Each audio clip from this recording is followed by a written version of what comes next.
Thank you, Mary Beth. Good evening and welcome everybody to the Irvine International Academy Board Meeting for March 29th, 6 p.m. I want to welcome especially all the parents and those that will watch later on the recording, as well as our partners, Orange County Music and Dance, and then all of the guests from the Irvine area and public as well. In a moment, we'll have call to order, and then we'll go ahead and do our roll call together as well. For roll call, I'll start with those online through telephonic appearance. And so if you'd reply by acknowledging your presence, Miller Chong. Miller? I see your hand, and so I'll acknowledge you or online. Yeah, I'm here. I'm here. Thank you very much. I tried to unmute. Sorry about it. We're so glad you are. Thank you. Glenn Rogers. Here. And Doug Hewson is present as well. Brett Freeman. Present. And Ethan Kay. Present. And Dr. Smith, I believe, is holding her own board meeting for her school. She may join us later, but let's not mark her absent at this point, Mary Beth. Thank you. We will have opportunity to begin with public comments. Each of you may sign up to speak with Mary Beth, and then we'll ask you to come up to the microphone in the center. Please introduce yourself if you would. We would love to know who you are. And then following that, share your public comments. I'll remind you that at this time, the board doesn't respond, and these can be comments about anything. We will have public comments again before each of the agendized items. Those will be limited in time to 2 minutes with a total of 20 minutes, but this time we've got a full 30 minutes. Mary Beth will be letting you know when we get close to or right at the 3-minute mark so you can finish your sentence. Again, one other thing I want to mention, a parent asked me to do this. Would you please address the board? Sometimes you'll say something that's important for all parents to hear. Excellent, but direct it to the board so they don't feel as if you're directing it to them as well. I think that would be wonderful. So once again, welcome. Mary Beth, who would be first for us? Okay, I have a list of names here in the order that you signed up. So I'll be calling your name. If you can come up here to the mic, and you will have 3 minutes.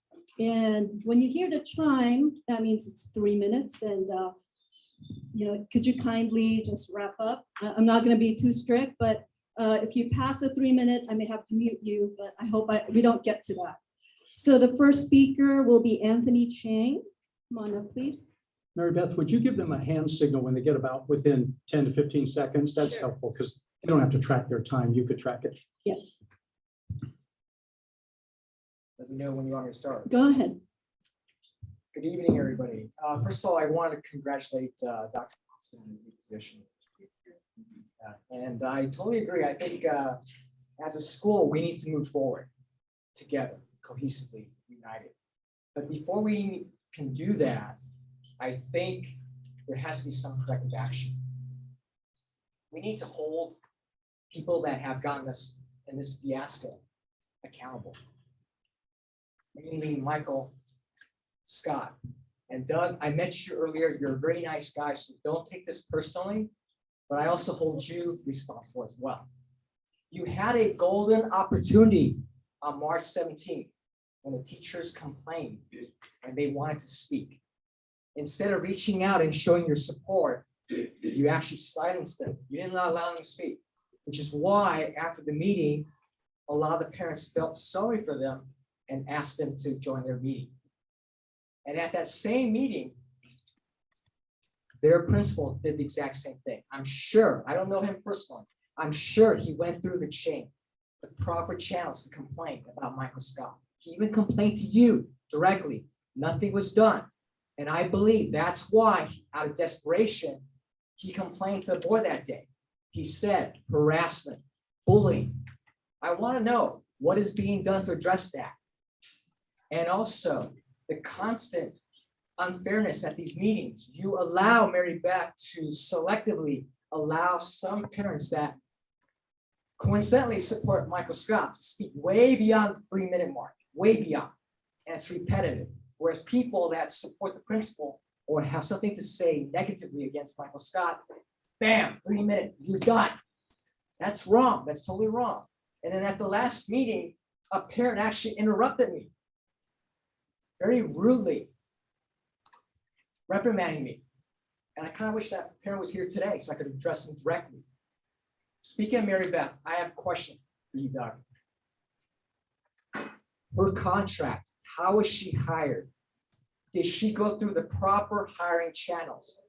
Was her position publicly announced? And did you guys interview? And did the board approve of her contract? My last question, again, Doug, nothing personal. In closed session, have you ever texted or messaged Michael Scott? You don't need to answer me. And you know what? You did the same thing. You rolled your eyes when principal spoke on March 17th as well. You rolled your eyes instead of showing compassion as a pastor. You let your JD part of you shine. You rolled your eyes at him as well. Again, this is not personal. I love you as a human being, but I don't think you're doing a good job. Either you voluntarily step down or you need to improve. 3 minutes. Thank you. Nancy?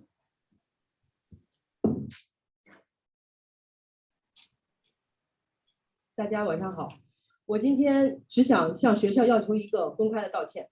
3月15号事件的真实情况，我已经于上一次董事会发表陈述，认为有必要了解情况的董事们可以自行查阅董事会的录像。当然，我想听得懂中文的几位董事已经听到了我对事件的整个陈述，但非常遗憾，至今没有一个人主动找我对此进行交谈。3月15日，我被学校学监报警问询。报警的理由有多么的荒唐，想必学校部分行政人员非常的清楚。可惜的是，事情还是发生了。但是警察在了解事实之后，并未对我做任何的事情，而是告诉我们的行为是合法的。学校董事会在事件发生的第一时间，并没有找我了解任何的情况。3月16号，学监使用学校邮件账户给全体家长发送了一封公开的邮件，捏造事实，谎话连篇。学校对此也没有进行阻止。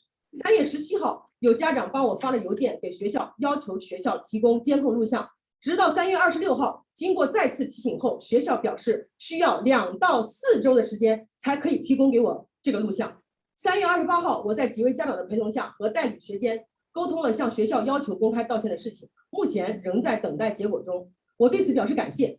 我非常不明白，作为一个办学机构，最起码的是非观和价值观在哪里？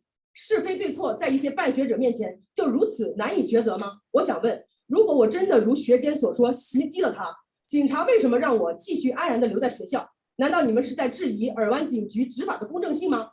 学校行政人员有没有参与当时警察的问询过程？你们真的不知道警察当时怎么说的吗？学校监控你们其中有没有人看过？学校的事情的真相到底是怎样的？你们真的是不知道吗？在家长和学生面前，你们就如此的做表率。对于员工的错误，你们百般袒护，让人匪夷所思。那么对于你们自己的管理失职，你们是不是难辞其咎？口口声声要求家长们和你们合作，帮助学校共同发展，这就是你们的态度吗？经不起推敲的方方面面，让我作为家长很难感受到你们的诚意。总之，我想说的是，我的名声对我个人来说非常重要。尔湾是一个很小的城市，尔湾市民的名誉对每一位市民都非常重要。我请求学校在事实面前谦虚谨慎，勇敢还原事件真相，不要再试图包庇袒护，持续纵容，给家长一个真诚的、公开的解释和道歉。谢谢。Thank you. You do have an option if you'd like. Thank you. You do have 2 extra minutes if you wanted to yourself or even with Principal Chung translate to English. It's up to you. You don't have to exercise that. But he's very good. But I just wanted to let you know, if you do need translation, we're open to that very much so, and we'll add 2 minutes. But that's just for you to consider. And forgive me, I missed your name when you began. Would you mind letting us know? Nancy. So,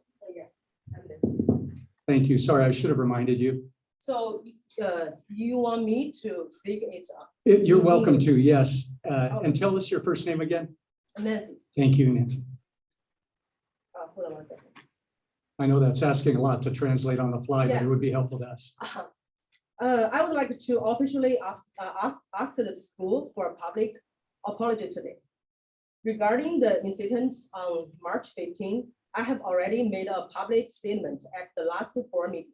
I thought that this incident would have been so alarming for the school, since it could have potentially legally issues.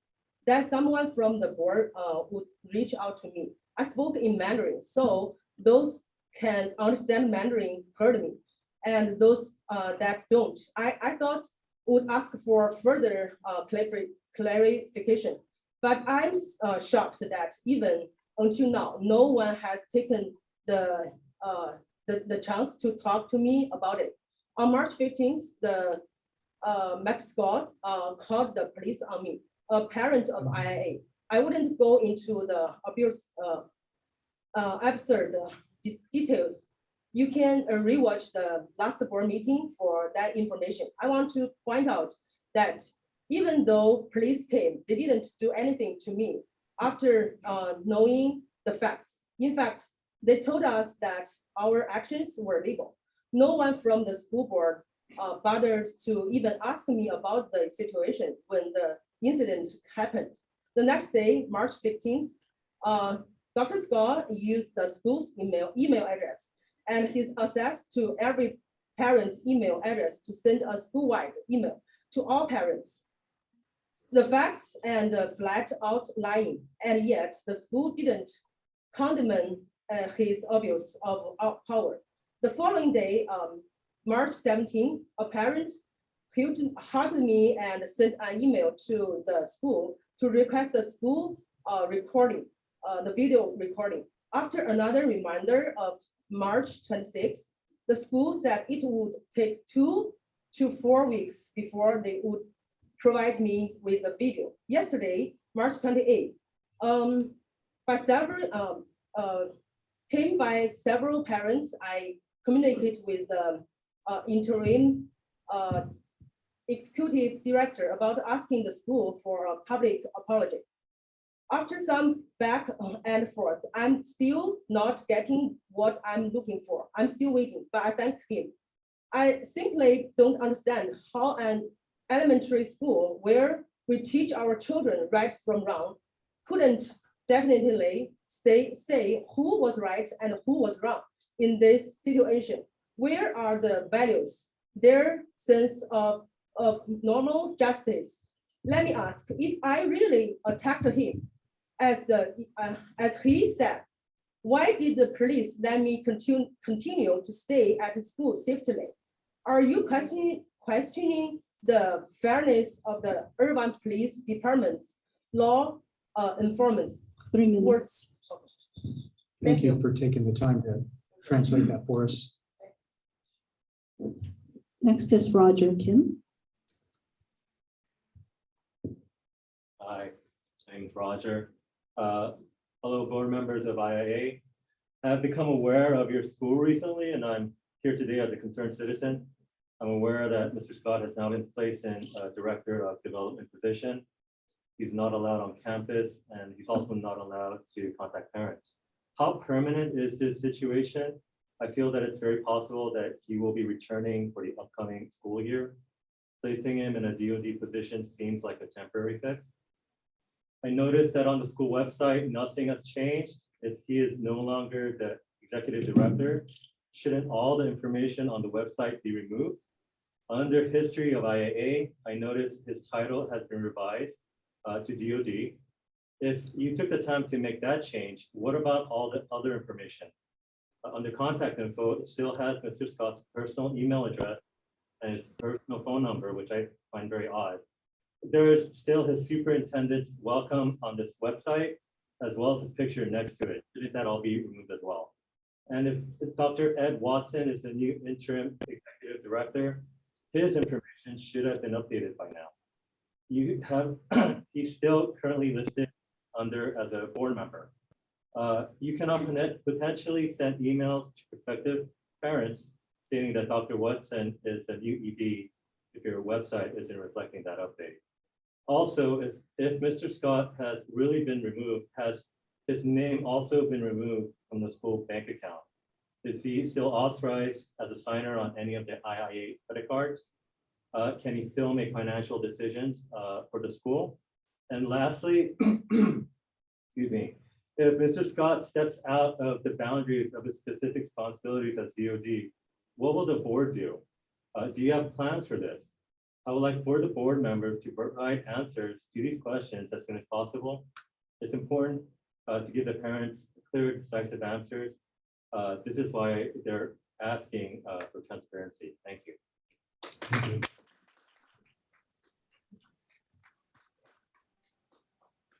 Lynn Riddle, please.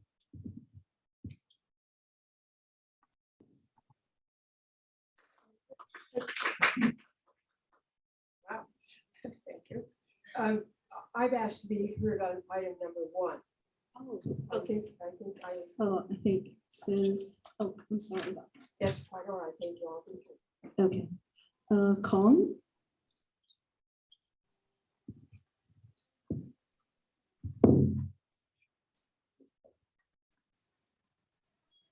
Hello, hello.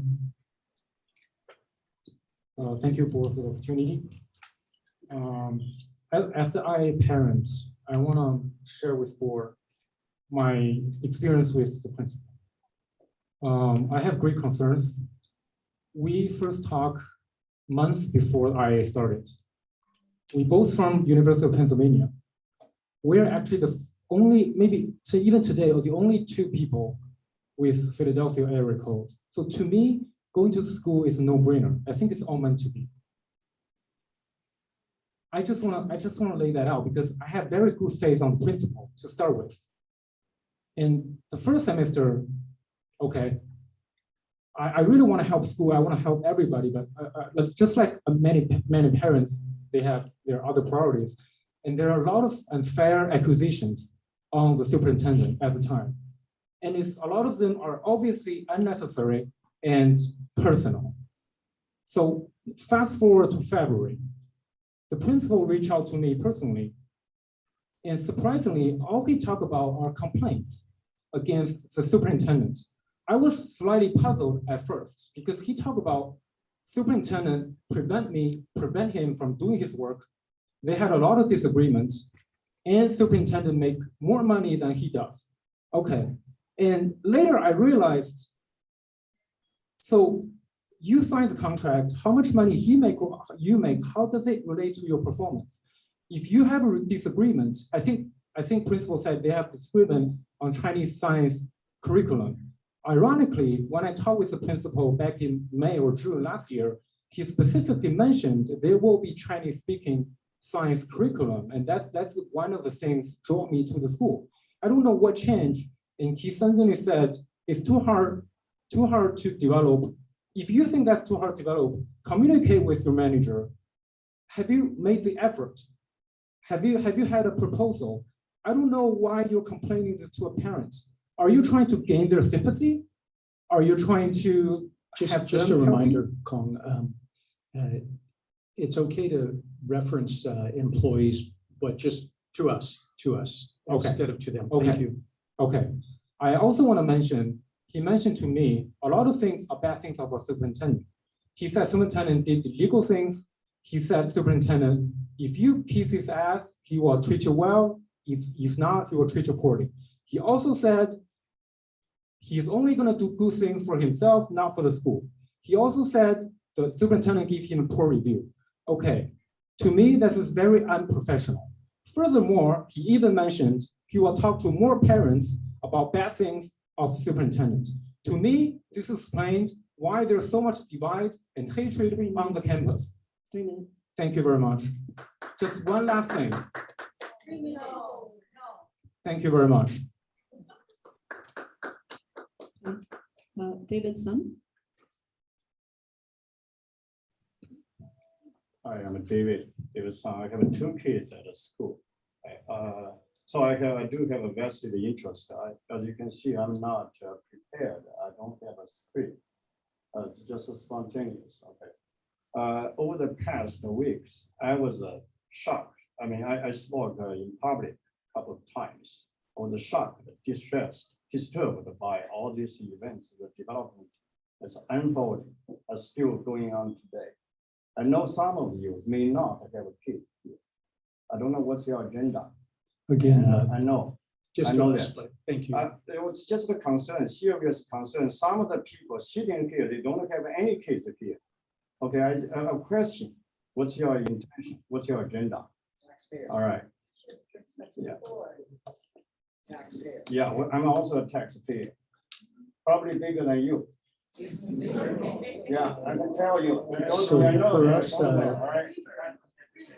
Thank you. But don't just talk about the taxpayer, all right? Thank All you. Continue. please. Everybody's a taxpayer. So my problem is, I'm just really, really concerned about a lot of things going on. I hear just the one side criticism toward Microsoft. I'm not a personal friend of Microsoft. I don't even know this person. I just spoke to him once, okay? Once at the gate. That's all. I just want to make I think the things should be handled fairly.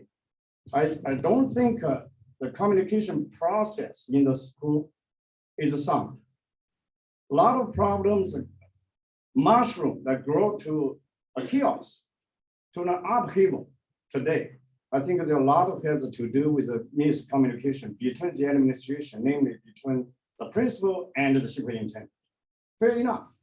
What does he have done together? When the teachers made a complaint, wrote a complaint letter, before and after, what has the administration done? I think nobody has ever raised the question. I want to raise that kind of question. I think it's fair.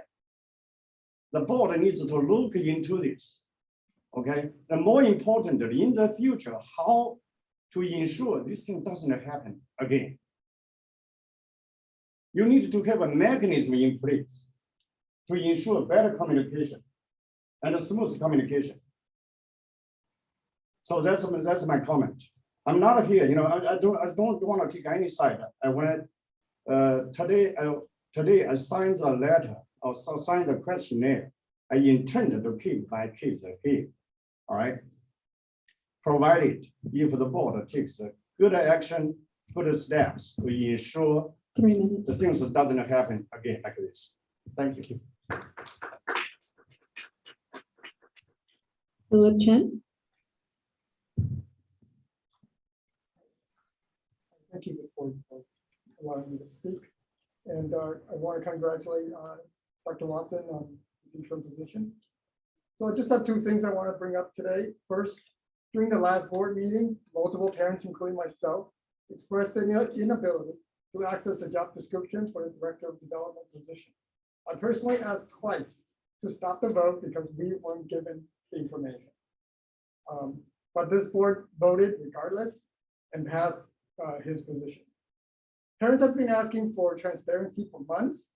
I urge this board to make a true effort in providing transparency and restore the trust with parents.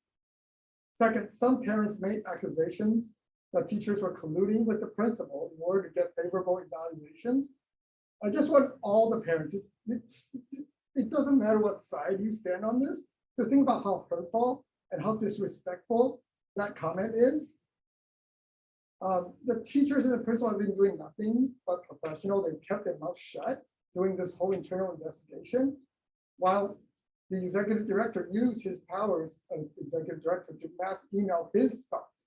So I don't recall a parent ever saying that their kids are not learning or they're not happy, but that's because the teachers have not brought their own troubles into the classroom, and I applaud them for that. So I just want to ask the board, if the investigation has been completed, can we please release the results? What complaints were actually valid, so the truth can come out and the parents can see for themselves what this board has found. So that's one thing I'm asking for. I think we need to come together. I think the parents understand we need to come together, but without the actual report of what findings are valid, I don't think you're still going to have people picking sides and without truth on their side. So that's all. Thank you. Thank you, Mr. Chen. Edwin Chu.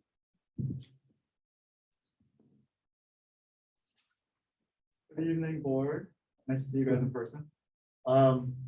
first thing I wanted to kind of point out, I think someone else already mentioned this, was the DoD position. I noticed that last meeting was mentioned to be temporary.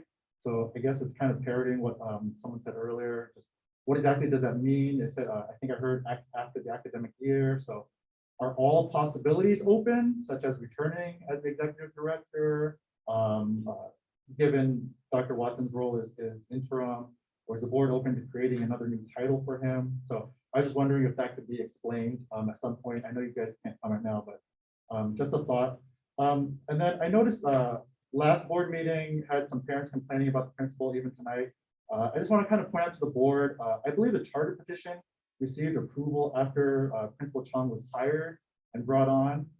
However, the charter petition was denied twice in Orange County before that. So just to consider, where would IIA be without Principal Chung? And the last one is kind of just an update I'm hoping for. I know at the end of the agendas, it says board recommendations, but I feel like that's been on since the beginning of the year. So I don't think that's specific to this new idea of adding board members. So my question is, can we get an update somehow on where you are in the process of adding new board members? Like, what is the process? When do you think maybe you'll be adding them?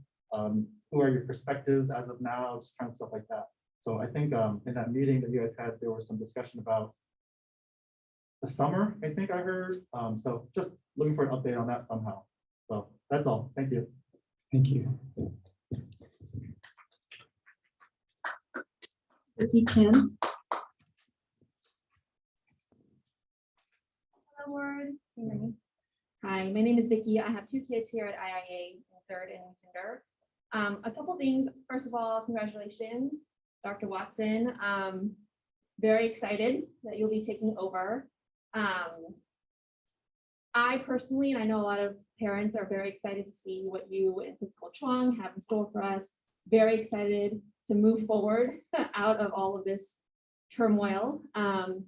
Just to remind parents and people listening, Principal Chuang was recruited from an amazing school in Northern California.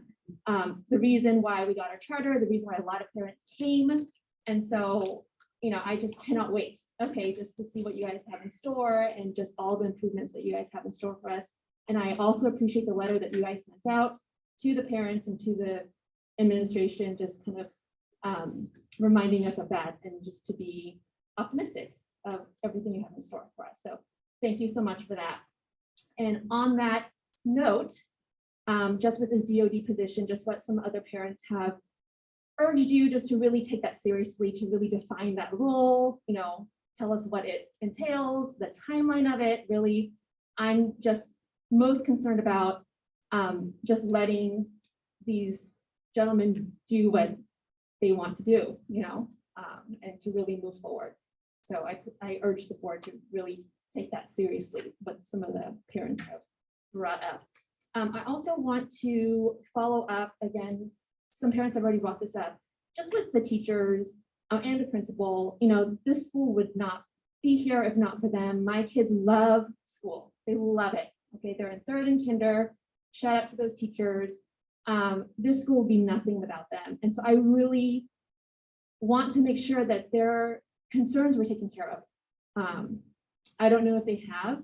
I know Dr. Watson has been meeting with the teachers, but I just really want to make sure that they are supported and the things that were said about them that were not true really be addressed, because that's not fair to them at this school, and also with Principal Chuang, the things that have been said about him and the things that went down at the last meeting with the text message. I really hope these things are addressed, because again, our teachers and our principal is what make this school right now. They're here day in and day out. We meet every week, it feels like, but they are here every day taking care of the kids. So they need to be supported because we need them very much so. Yeah, that's all I have to say. Thank you. Thank you. Ian McNally. I'm looking to that we probably have room for about 2 more. Yes, 2 more. Okay, just want to forecast that for everybody. Hi, good evening, board members. Finally to meet you in person. And I actually have something for you. And Mary Beth, could you give this to the board? Yes. Yeah. One copy for each.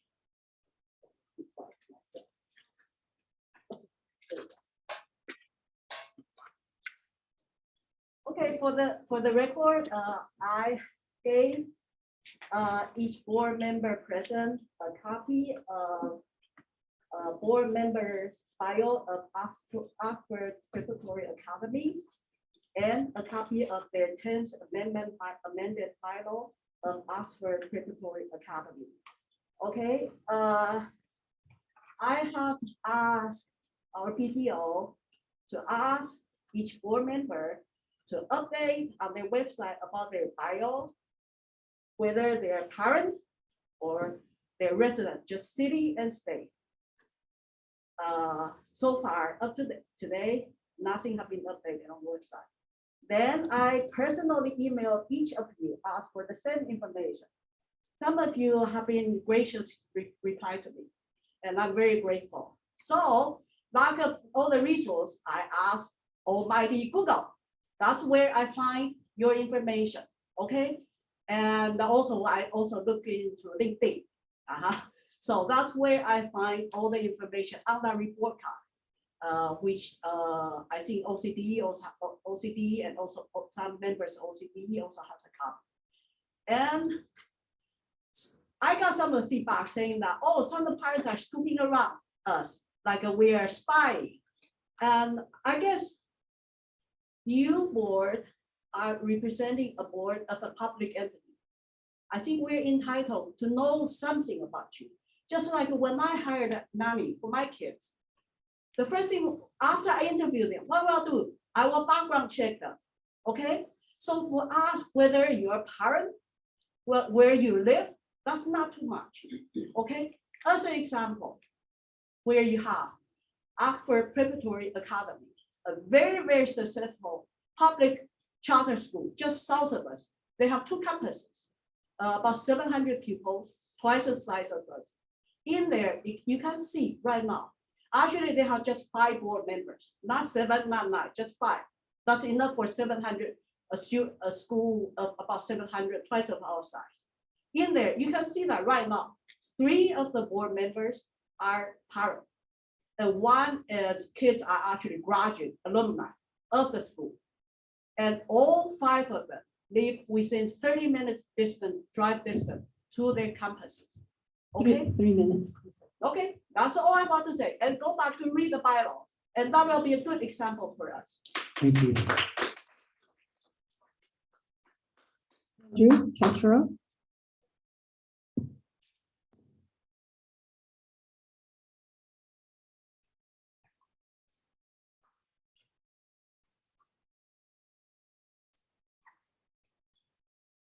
Good evening, IIA Board. Good, thank you. My name is Coach K. Go by Coach K. I'm the PE teacher here. And although I'd much rather be at home right now, there are some concerns that I wanted to bring before you guys that I think are really important. And I really do care about the success of the school. So that's why I'm here on my free time bringing this to you guys. So I actually sent you guys an email without response. So I'm kind of just going to read the email that I sent to you guys. I know that you guys are very busy and you guys have things to do. So if you guys could, reply eventually, I'd really appreciate it. But I'm sending this email to you in hopes of expressing my concerns as a teacher here at IIA. However, I'm ultimately fearful for retaliation or hostile work environment by addressing my concerns of financial mismanagement by the school. Although I'm a fairly new teacher, I can see the financial mismanagement by our school thus far.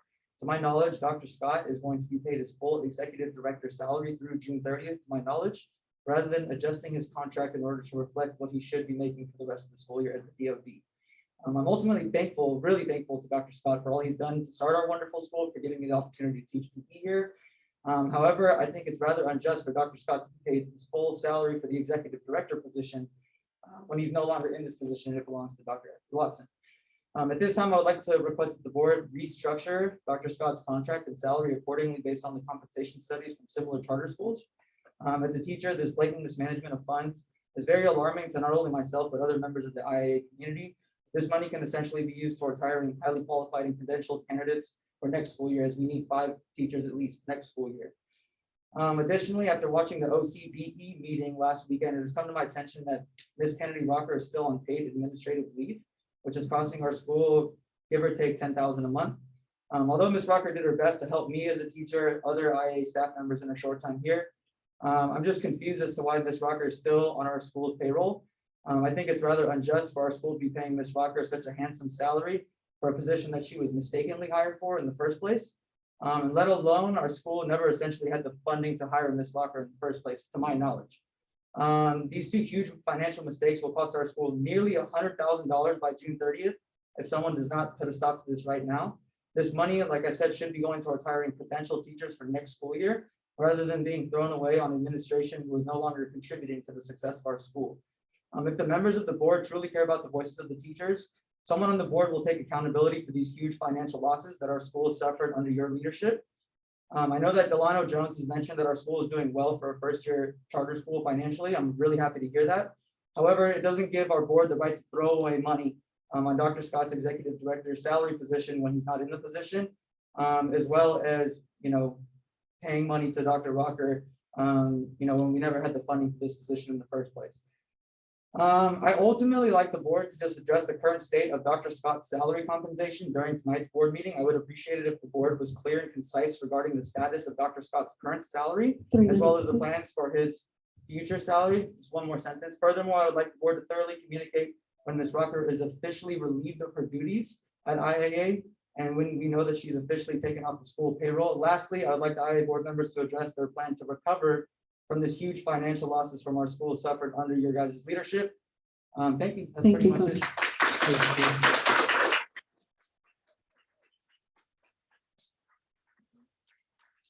We have our last, Jay Gonzalez.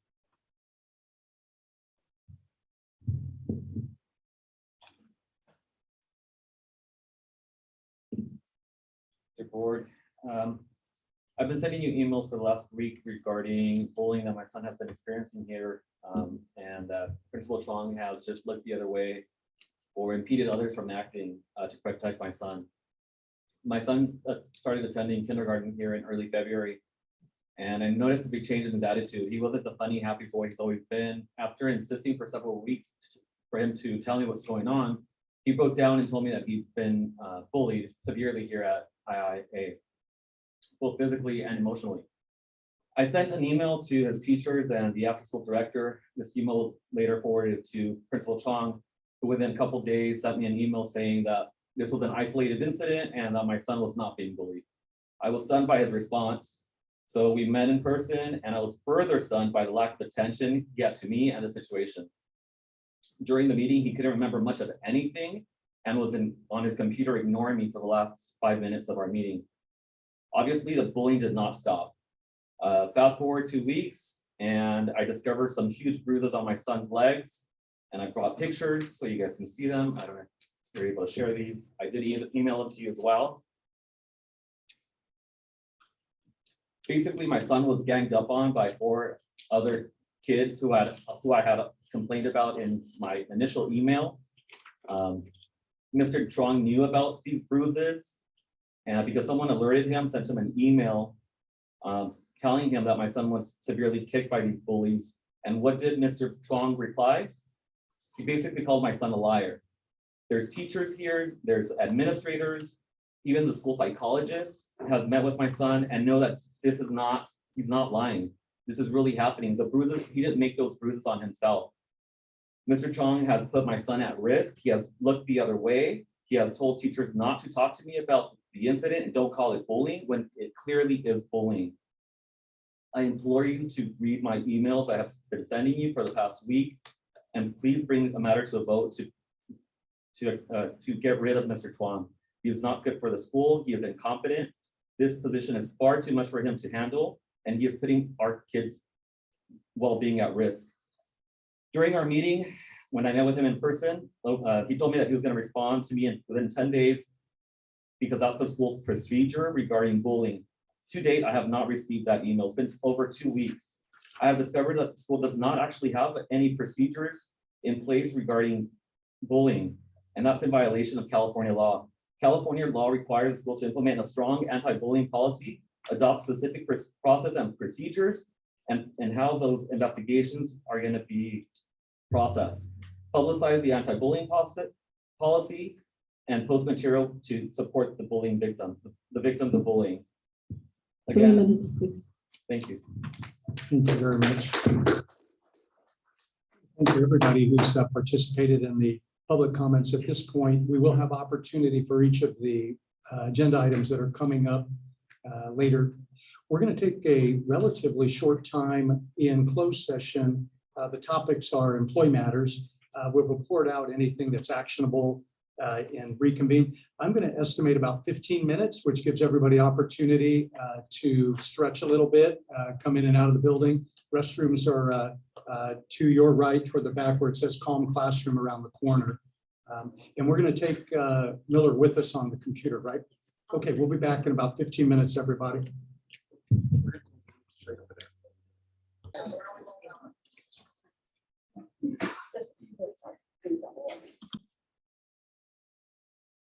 Thank you, Mary Beth. Welcome back, everybody. From closed session, nothing to report out.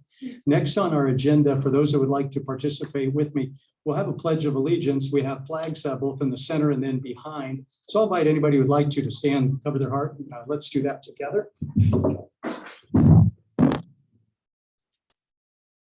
Ready? Begin. I pledge allegiance to the flag of the United States of America and to the republic for which it stands, one nation, under God, indivisible, with liberty and justice for all. Thank you, everybody.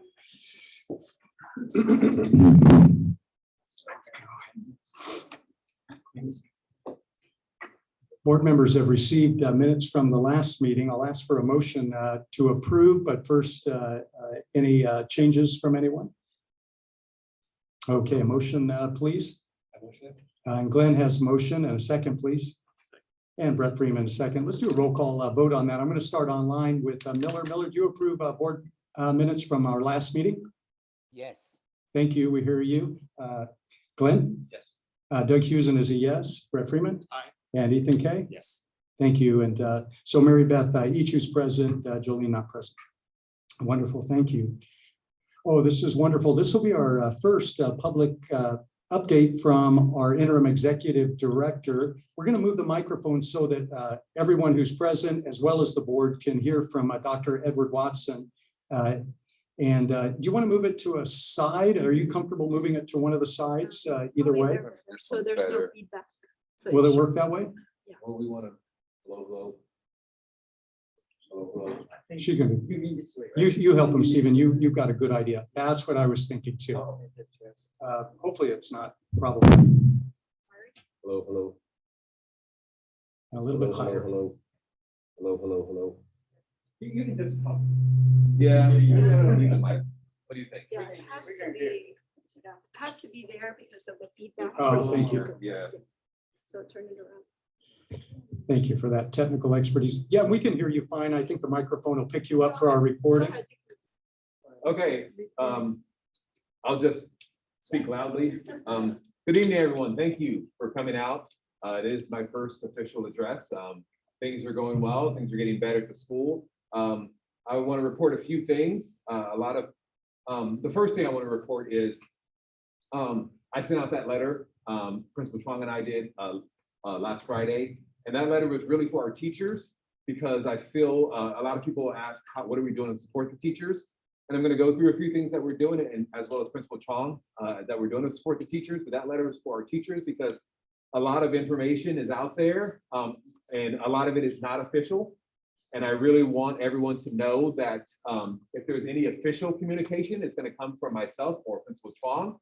All of the other information, regardless of whatever the intent is not official. Thus, that should be reduced, if not disappear completely, please, because it is hurting us in a school together as a school community. We're trying to move past this to get better, and it is starting to, it's starting to hurt us as a school community. So if you do have a complaint, of course, we want to hear them. I sent out the email of the official complaints of how to address that. We also are working on a uniform complaint system, which will be available. And then we'll give you more details when that comes out. The second thing we're going to do to help our teachers is I'm going to conduct a diversity or cross-cultural training. Some teachers have talked about that. You know, as you all know, this is a Mandarin immersion school, so there is sort of this Chinese, East Asian side, and then there's this Western sort of American side to our school. And that's the beauty of our school, that we have those two sides and we're able to bring them together as one. And one way to do that is for the teachers to be able to work with each other very well in partnership with each other, with their partners, their partner teachers, and of course, all the other teachers on staff. So we plan on conducting, I have some experience in that area, so I can run a diversity cross-cultural training for our teachers. And then some things that we're doing, oh, and also, I want to also say that so this, I'm sort of putting on my old hat, which is the board member for the Employee Escalation Committee. The teachers have received a official response from the Employee Escalation Committee on behalf of the board, to where that was an official response to address their concerns and to close that up. Next, we're going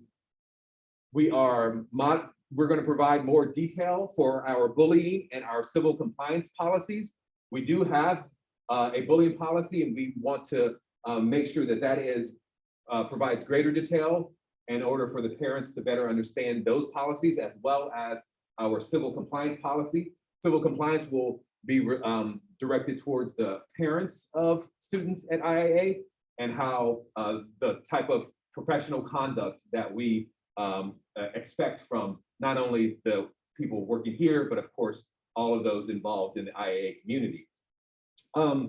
Also, we are going to reevaluate our relationship with OCMD, Orange County Music and Dance, and we're going to reevaluate that relationship that we have with them. And we are looking for a way that aligns with our goals as a bilingual education school. And then lastly, I've spoken about amendments to the charter petition.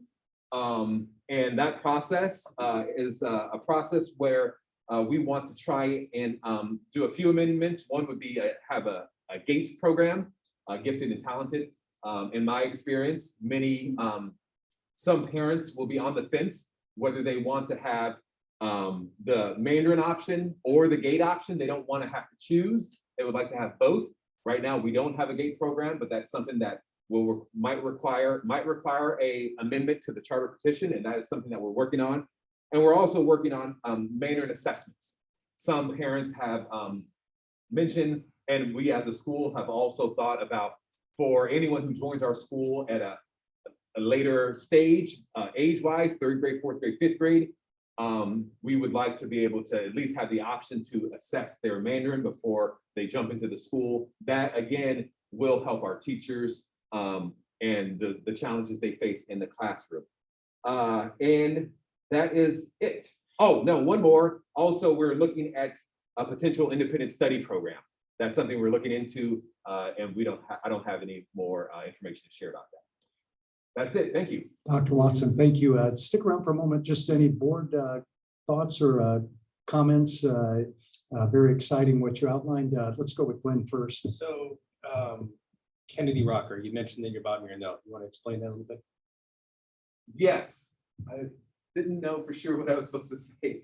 Well, no longer an active employee. Oh, in my note, yeah. So but that note was official, so they didn't know, but I mean, I can bring that up. So one thing I put in the official letter to the teachers to conclude the sub-employee escalation committee was that Kennedy Rocker was no longer an active employee of IIA.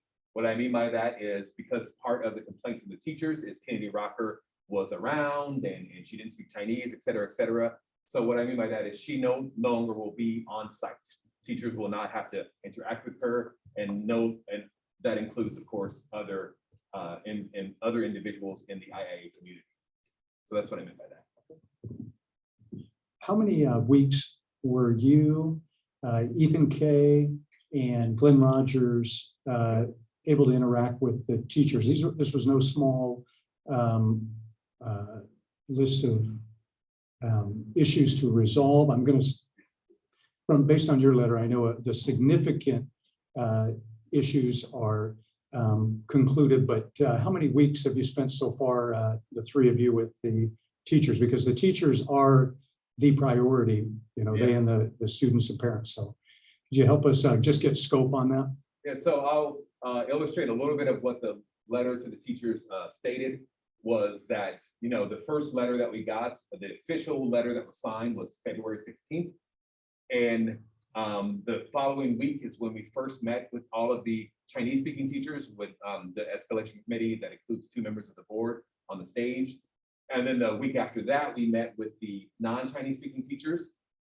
And then the week after that, we met with other staff and the principal and other staff members as well. So we really spoke with almost everyone who works at the school, either myself and or Ethan Kay and Glenn Rogers. And then so starting February 16th was when we first were made aware of the letter. And then by March 16th, give or take a few days, is when the board took action to address the biggest concern of the letter. Yeah, I think I'll leave it at that. Thank you. And together with Principal Chung, you were able to identify some procedures ahead. Some of those are the SST procedures, and then also some online workshops for teachers. That's exciting to hear about. Yeah, I apologize. I think you're stepping a little bit on Principal Chuang. Oh, we'll let him do that in the next report. He's the owner of that improvement, so we'll let him take credit for that. Any other, Brett, Ethan, any other thoughts for our? I just want to say thank you to that subcommittee for handling that. Our teachers are critical to the school, so thank you to the board members and staff that helped to support that. Hopefully their concerns are addressed. But at least we got the dialogue, we got the issues, and we can move forward in a positive way. Thank you to you all.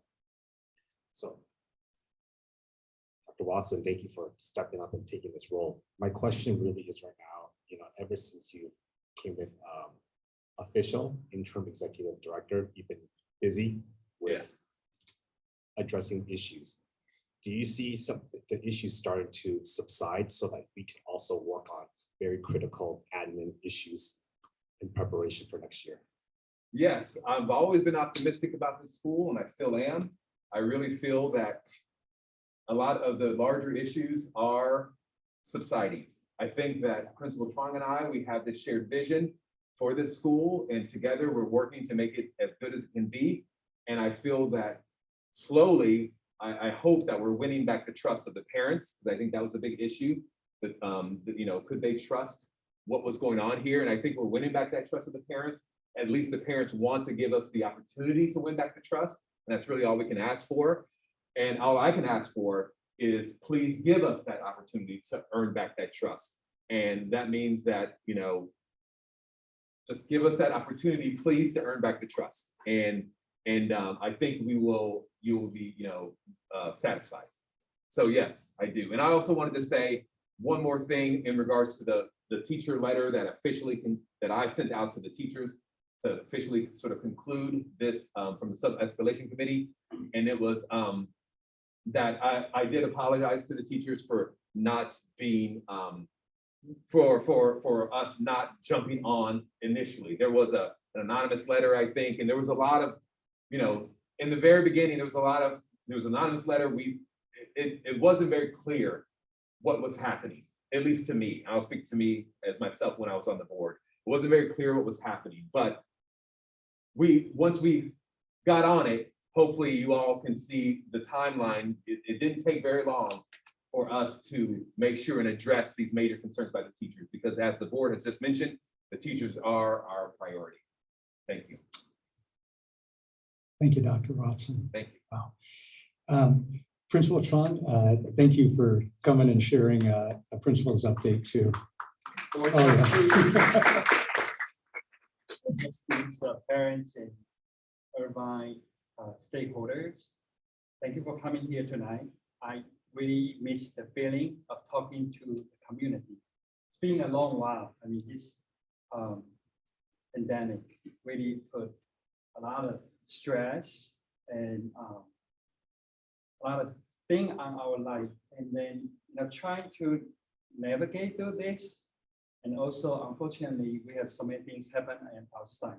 So I do see that we do need time to work together, and whatever opinion, criticism, I'll take it as constructive criticism because no one is perfect. I admit that I'm not perfect. I'll try my best to serve our community.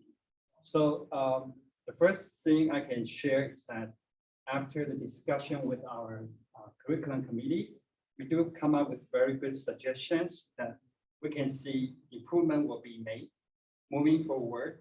First of all, is that we do hear from our teachers that our English curriculum was not that good. So not many materials can support it to teach, especially the reading part.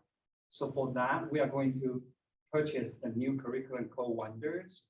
And this will be the teacher-led decision because we want them to work as a team. So they make that team decision to purchase that. So with all the funding we have, we will go for that to support teachers. Second of all, as I met many parents in the very beginning, originally we really planned to have the partnership or exchange program with a sister school in China or Taiwan. So at this point, we do have 2 sister schools, both of them are in Taiwan. So want the board members to know that tomorrow will be our first exchange with our sister school via Zoom. So that will take place at 4 tomorrow. And our kids in 5th grade and 4th grade, they will stay here to interact with our students in sister school in Taiwan. So they get to see how useful the language they learn. So as I share with many parents, that some parents will have questions like, okay, when my child finish the 5th grade or 6th grade at IIA, what proficiency level they should be? And I told them because we have a very unusual situation. We did not build a program starting from TK. We accept all the students as a first year. So we have a wider proficiency gap. So I do want our parents to know that based on my past experience as a classroom teacher, I taught Mandarin for 15 years in the public high school. What I see is that once the students has the motivation, parents don't need to push them. They'll learn by themselves and they will become so successful. So again, I want to reiterate that. I want to ignite that passion to learn, to continue to learn, even after they finish our school. They would take that initiative and orientation to continue to learn Mandarin. So I would say that's my definition of being successful, learning Mandarin. So that's regarding the exchange program with our school and the sister school in Taiwan. And we also got the Chromebooks, 300 Chromebooks. Thank you for Freeman. With your help, we finally can make it happen. So if anything happens, each student will have 1 Chromebook to use the technology to help them to learn.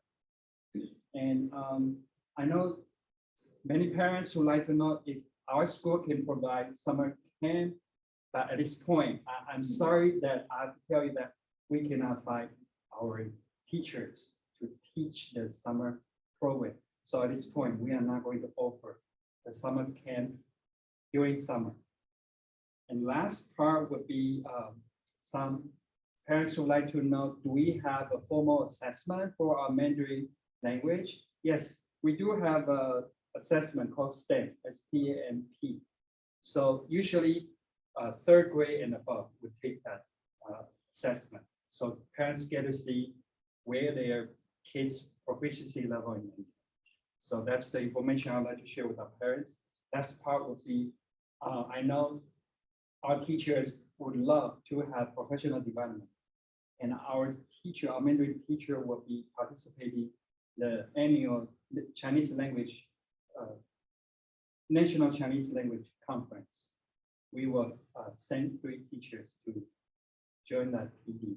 So hopefully they can share what they learned from that professional conference. And then we will, Dr. Watson and I will find one for our English teachers to attend. So now I'm open to board members' questions. Thank you for that update. Board comments or questions, Principal Chuang? I have one, of course. Thank you for establishing relationships in Taiwan. Which cities, Taipei or Hsinchu? Or? It's in New Taipei. Okay, New And Taipei. there's one in Keelung. Keelung. That's like the port. And then there's a wonderful national museum. So we had that conversation that if the pandemic is gone, we can bring our students to stay there because there's a brand new, like, not hotels, like homestay there. Yeah. They can stay there to spend 2 weeks to learn Mandarin and also tour around the north part of Taiwan. That'll be wonderful for our students and for our parents. It's pretty So exciting. now we only need this pandemic to go. And which board member will go as chaperone? Okay. I'll go again. Other board members, principal update, any thoughts? I'll say a thought, it's not a question. I'm glad to hear that, right now we're back on track. I mean, there's those issues that I think Dr. Watson has addressed. It's starting to hear them. It's being going through its course, but we're glad to hear of the curriculum. I'm particularly interested in the curriculum aspect. I'm taking care of some of the things, but I would love to hear about this development of why the purpose of IIA 2, which is about understanding both cultures, and understanding both cultures starts with language, both oral and written. And to hear that proficiency, because that was something of concern where other public schools are starting dual immersion, dual language, and they start bottom up. TK first and IIA off the gate came off all grades. But to hear about we're getting back on track, even though it take a little time, but to hear that's pretty spectacular. I do want to share that usually when you start a brand new program, it takes at least 3 to 5 years to fully develop the program. And to move the children through the various grade levels. Yeah, so that's my prior experience. Yeah. You don't just shine during the first year. There are bumps that you need to overcome. Thank you. By the way, and those students, do they come to school early or do they normally start at 7 a.m. or in Taiwan? Will they be starting their day at 7 a.m. when we're finishing our day at 4 p.m.? I think it's a 14 hours difference. Oh, okay, so they're So they are like regulars. 8 a.m. and will be 4 Perfect. p.m. Yeah. Great. Any other thoughts? Thank you very, very much. Thank you all.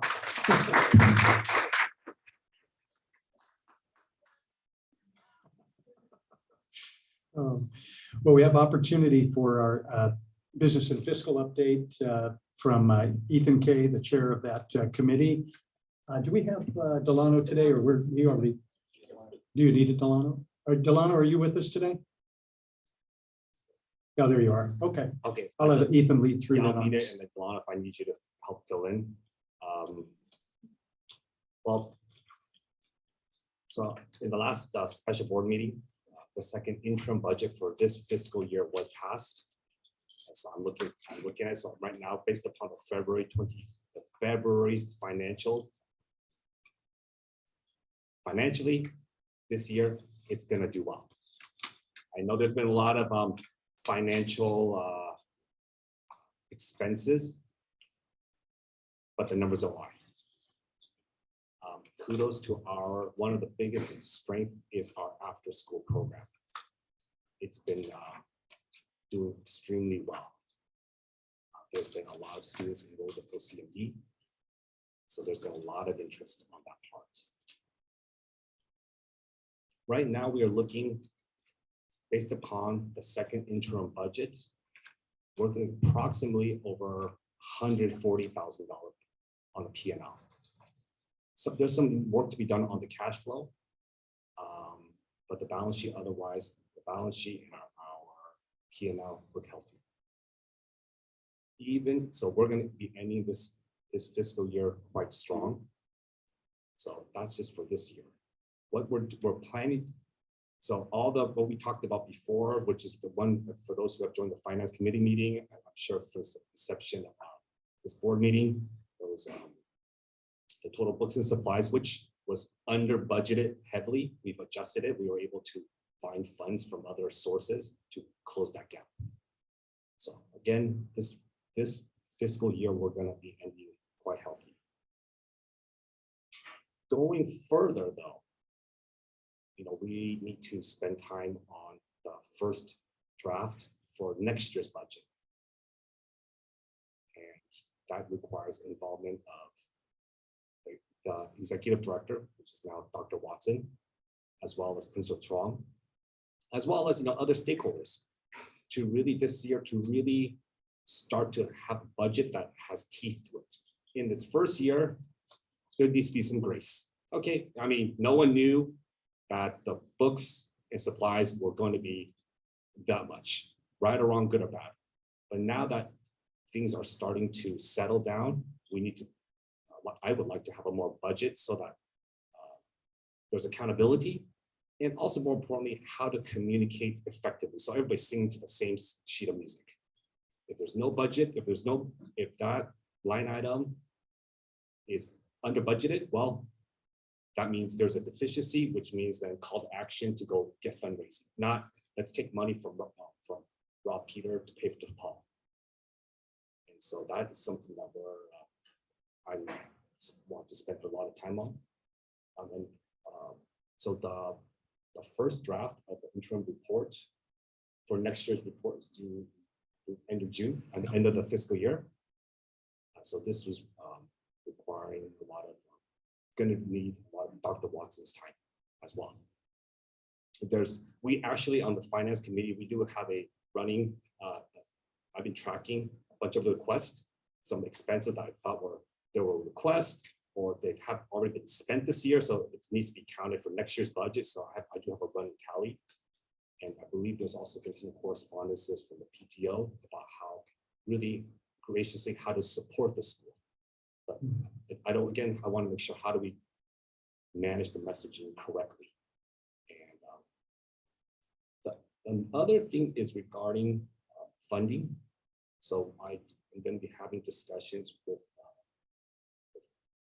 to explore from a cash flow perspective, because with the anticipation of the school enrollment is going to be growing, then additional materials. But again, it won't be from 0 to 300 children, but possibility of upwards about forecasting another 100 students.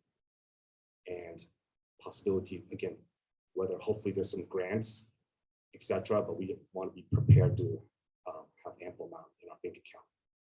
So we'll be having some discussions starting this week with a capital source. And questions, any thoughts at this point, board members? Say it again. I'm on the committee, sorry. Oh, you're on the committee. Yeah, I am as well. One thought that'll probably be a Delano Jones question, because it's a timing question of funding. But on budgeting, you now have 9 months of history, which is really great for the baseline of the budget and the conversations with our executive director and principal. So I think that'll be good. And then our HR director too, so that we can fill in the payroll. Delano, there's one item that's under state revenue, and on an annual basis, we expect $60,000. Currently, to this point in the year, we've received 463. Should we still expect that? Is it overstated or is it timing? What's your feeling on that? We'll need you to be a little louder. Hold on one moment. Try again.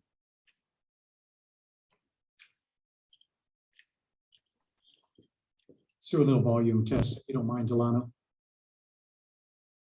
Delano, can you hear us?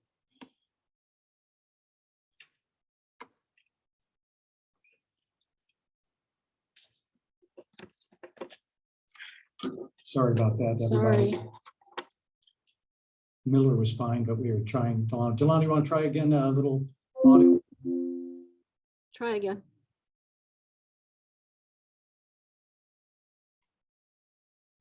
You want to try again, Delano? Okay, Delana, we'll call you and we'll put it on, we'll use Glenn's phone, if that's okay.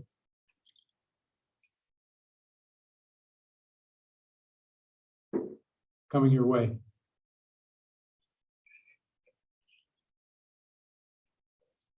There we go. Did you hear my question about state revenue? Yeah, that's gonna be problematic. Let's just do it like this. Go ahead, Delano.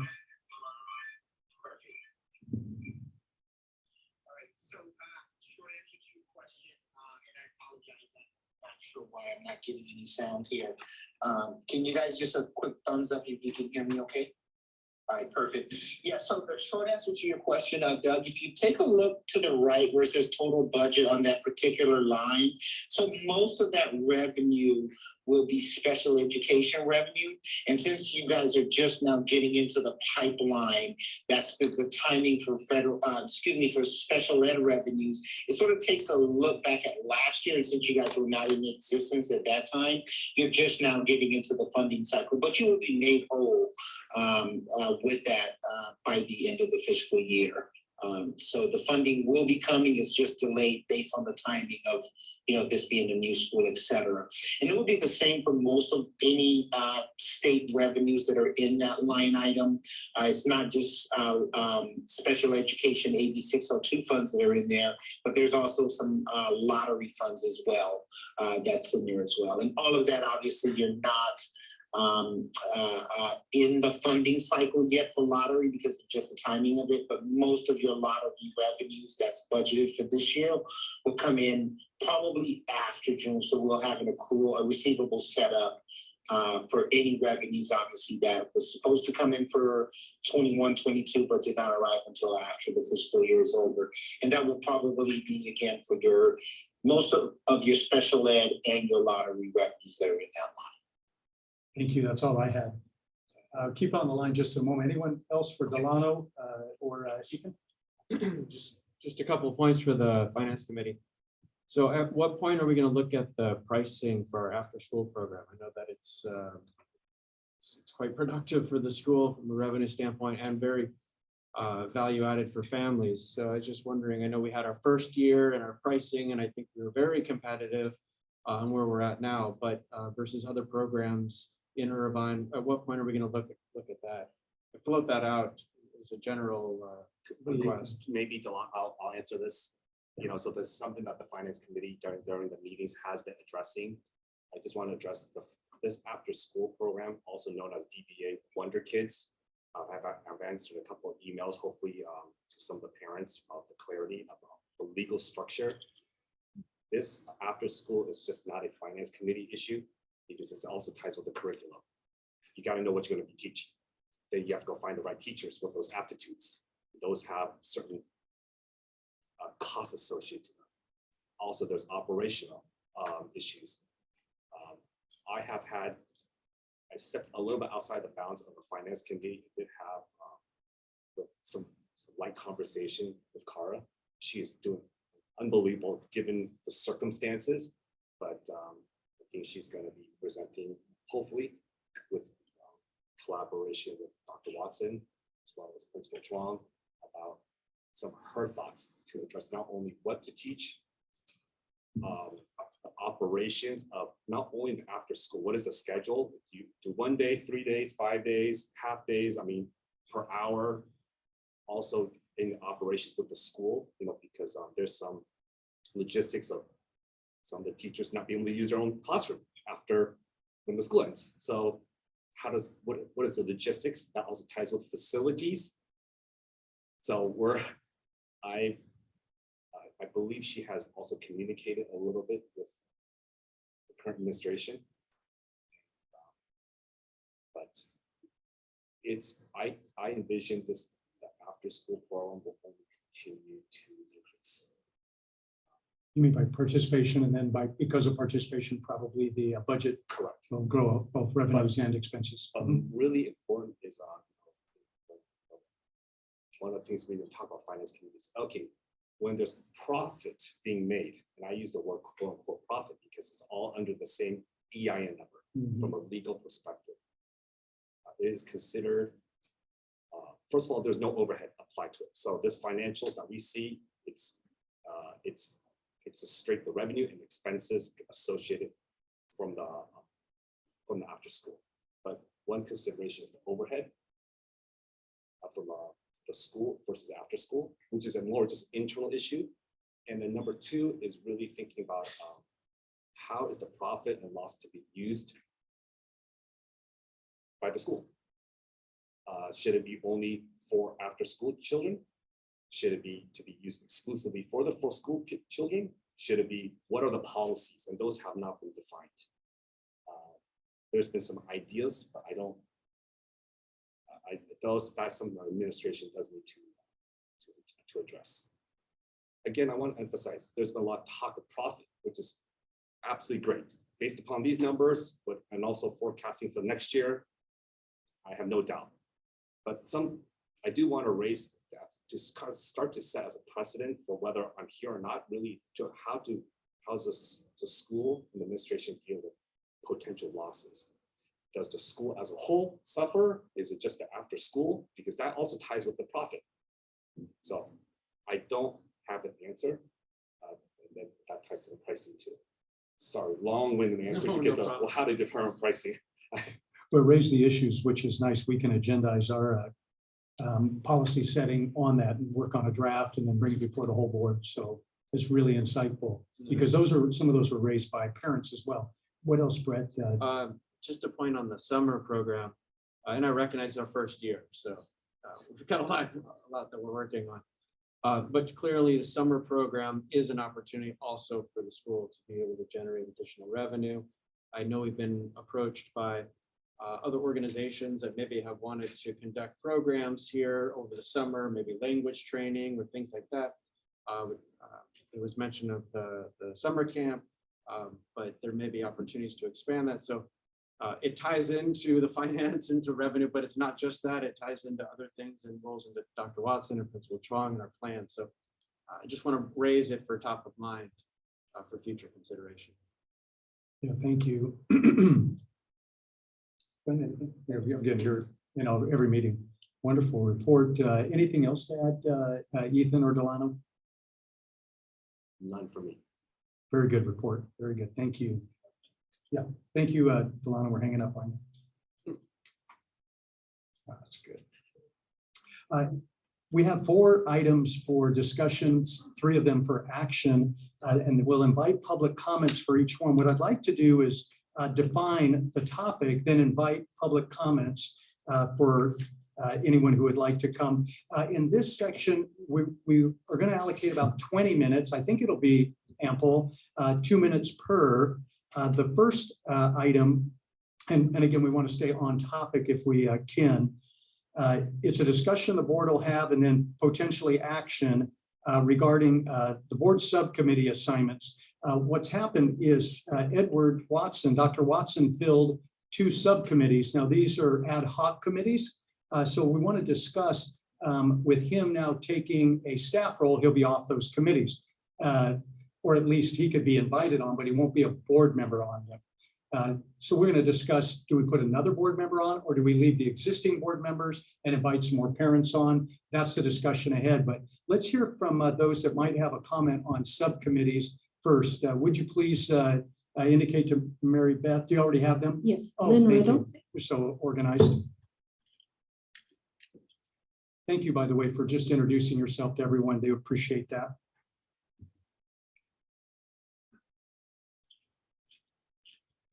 Yes, thank you, board. My name is Lynn Riddle, and I am a resident of the county. And like many in the room, I am a taxpayer.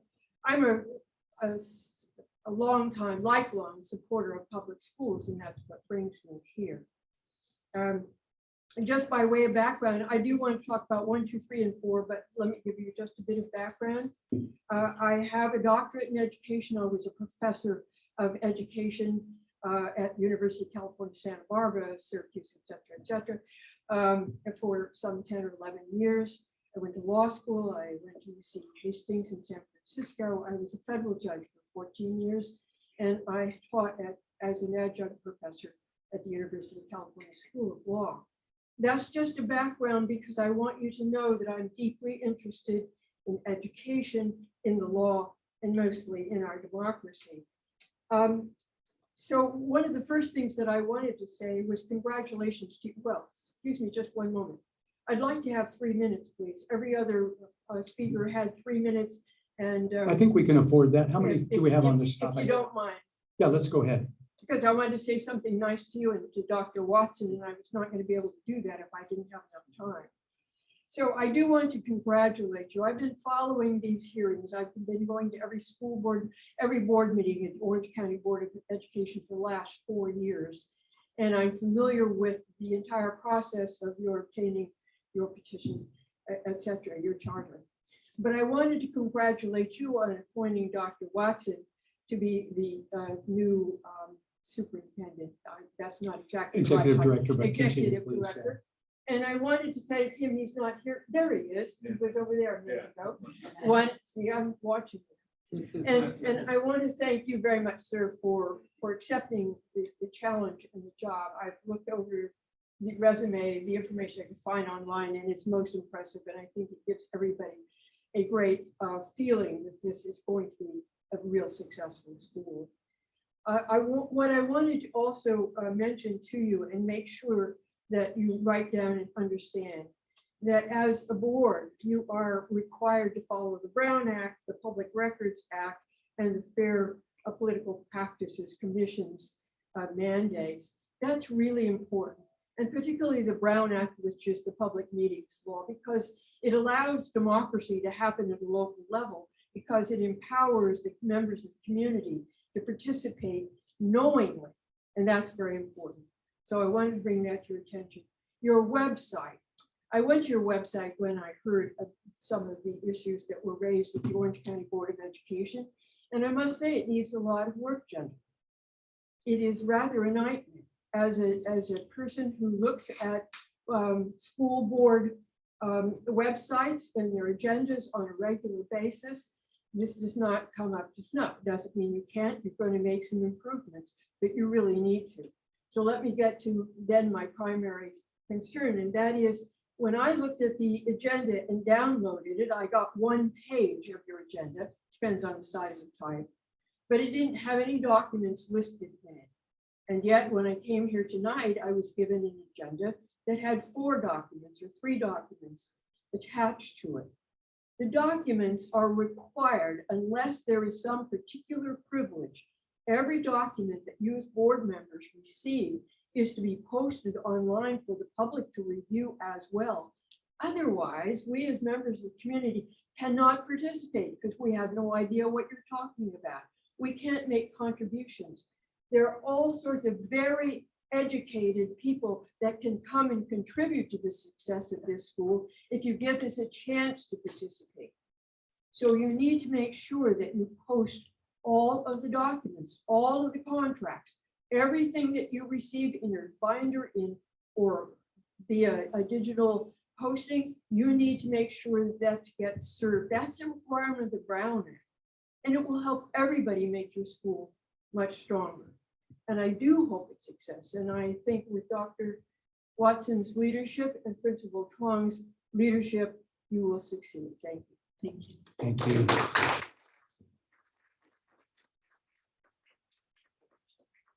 And for each, we'll just keep it equal at 3 minutes. There's no reason to limit it to 2. Who's next, Mary Beth? Oh, thank you very much. Board, our discussion is what to do now that Dr. Watson was the chair, I believe, of our Employee Escalation Committee.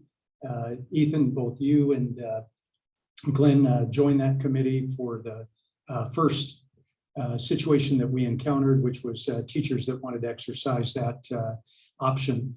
What are you thinking currently, board members, about that committee first, and then the second committee that Edward participates on, which is Curriculum Committee?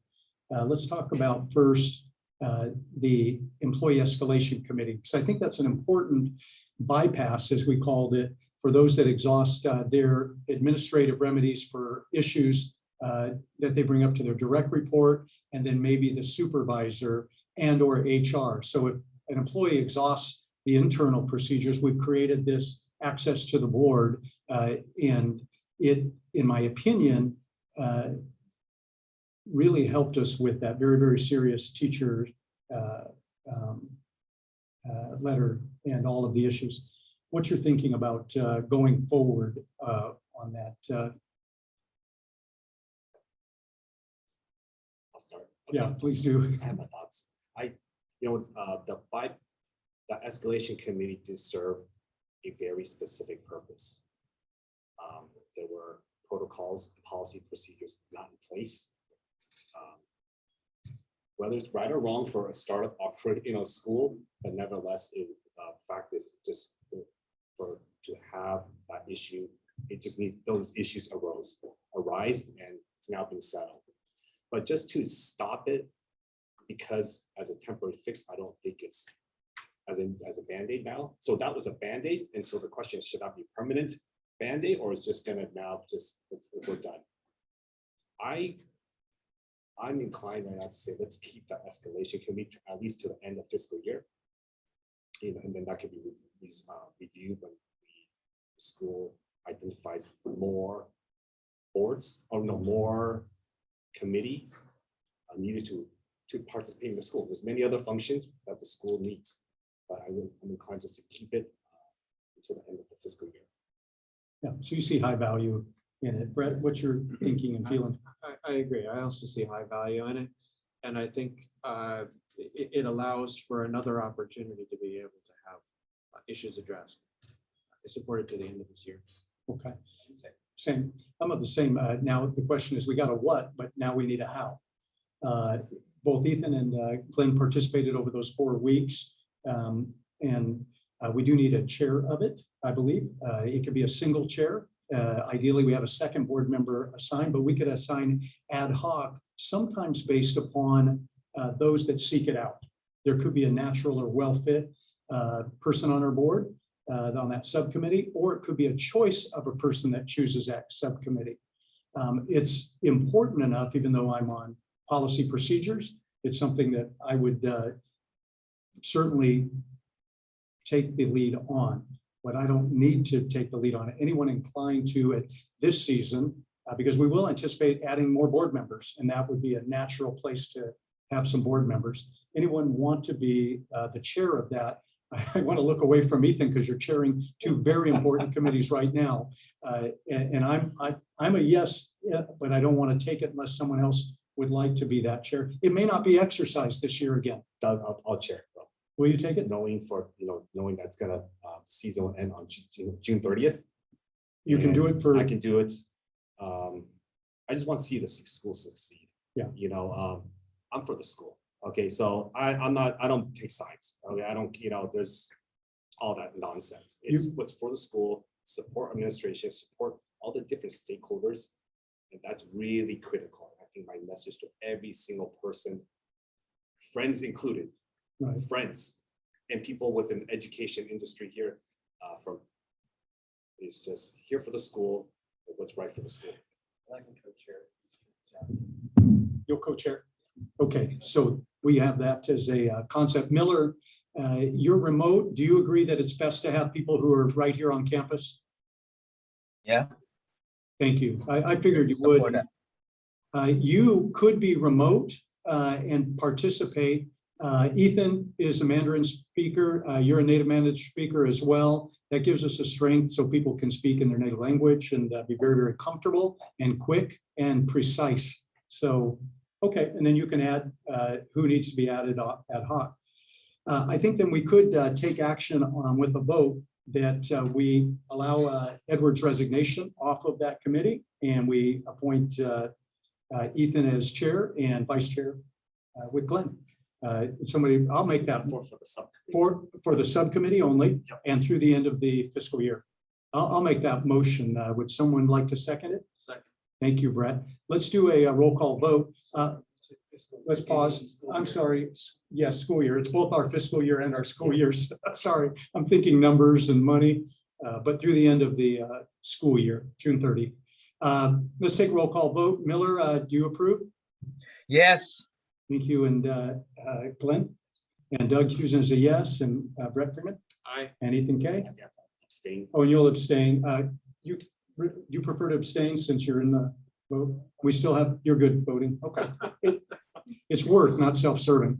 So great. Then we have Ethan, it's abstaining, Mary Beth, and the others, yes, Jolena absent. Good. Thank you. Now we're going to open up some discussion and public comment on number 2. Let me frame it. The board has received some inquiries and questions about how's our music program going. And so we have 2 expressions of it. There's enrichment in the afternoon after the regular school day, and then there's music teaching during the school day. I wanted to get, as a board member, some clarity on how are we doing? What's the assessment?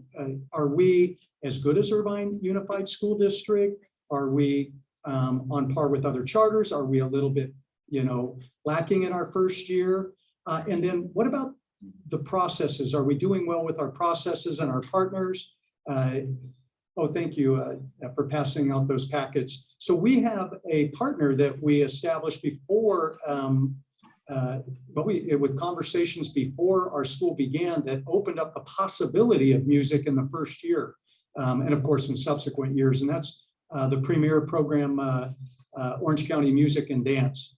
And so I've invited a couple of their executives, Douglas Freeman. And Douglas, who did you bring with you as well?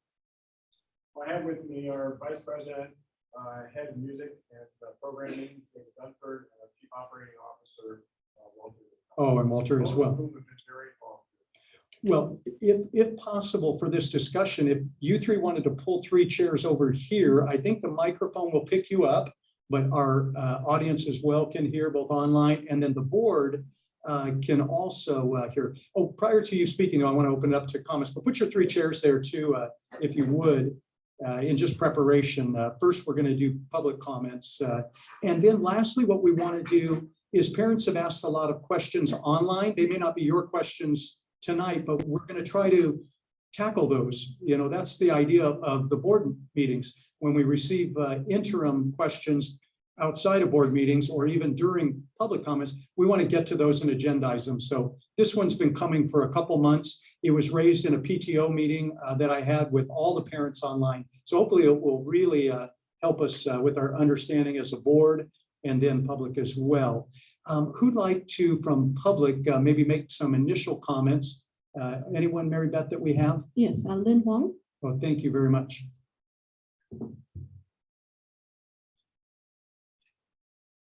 Thank you for allowing me to speak. I do have questions regarding OCMD. There was confusion at the beginning. Actually, there's no confusion at the beginning. At the beginning, when school started, parents were told OCMD's after school program was paid directly. Parents had to pay directly to OCMD.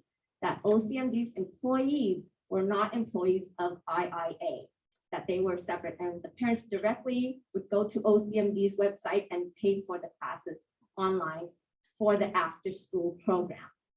And then later on, we received an email saying something happened regarding something with IUSD or the county, the classification of OCMD's employees, and suddenly the OCMD's staff teachers are now employees of IIA. So going through the check registers,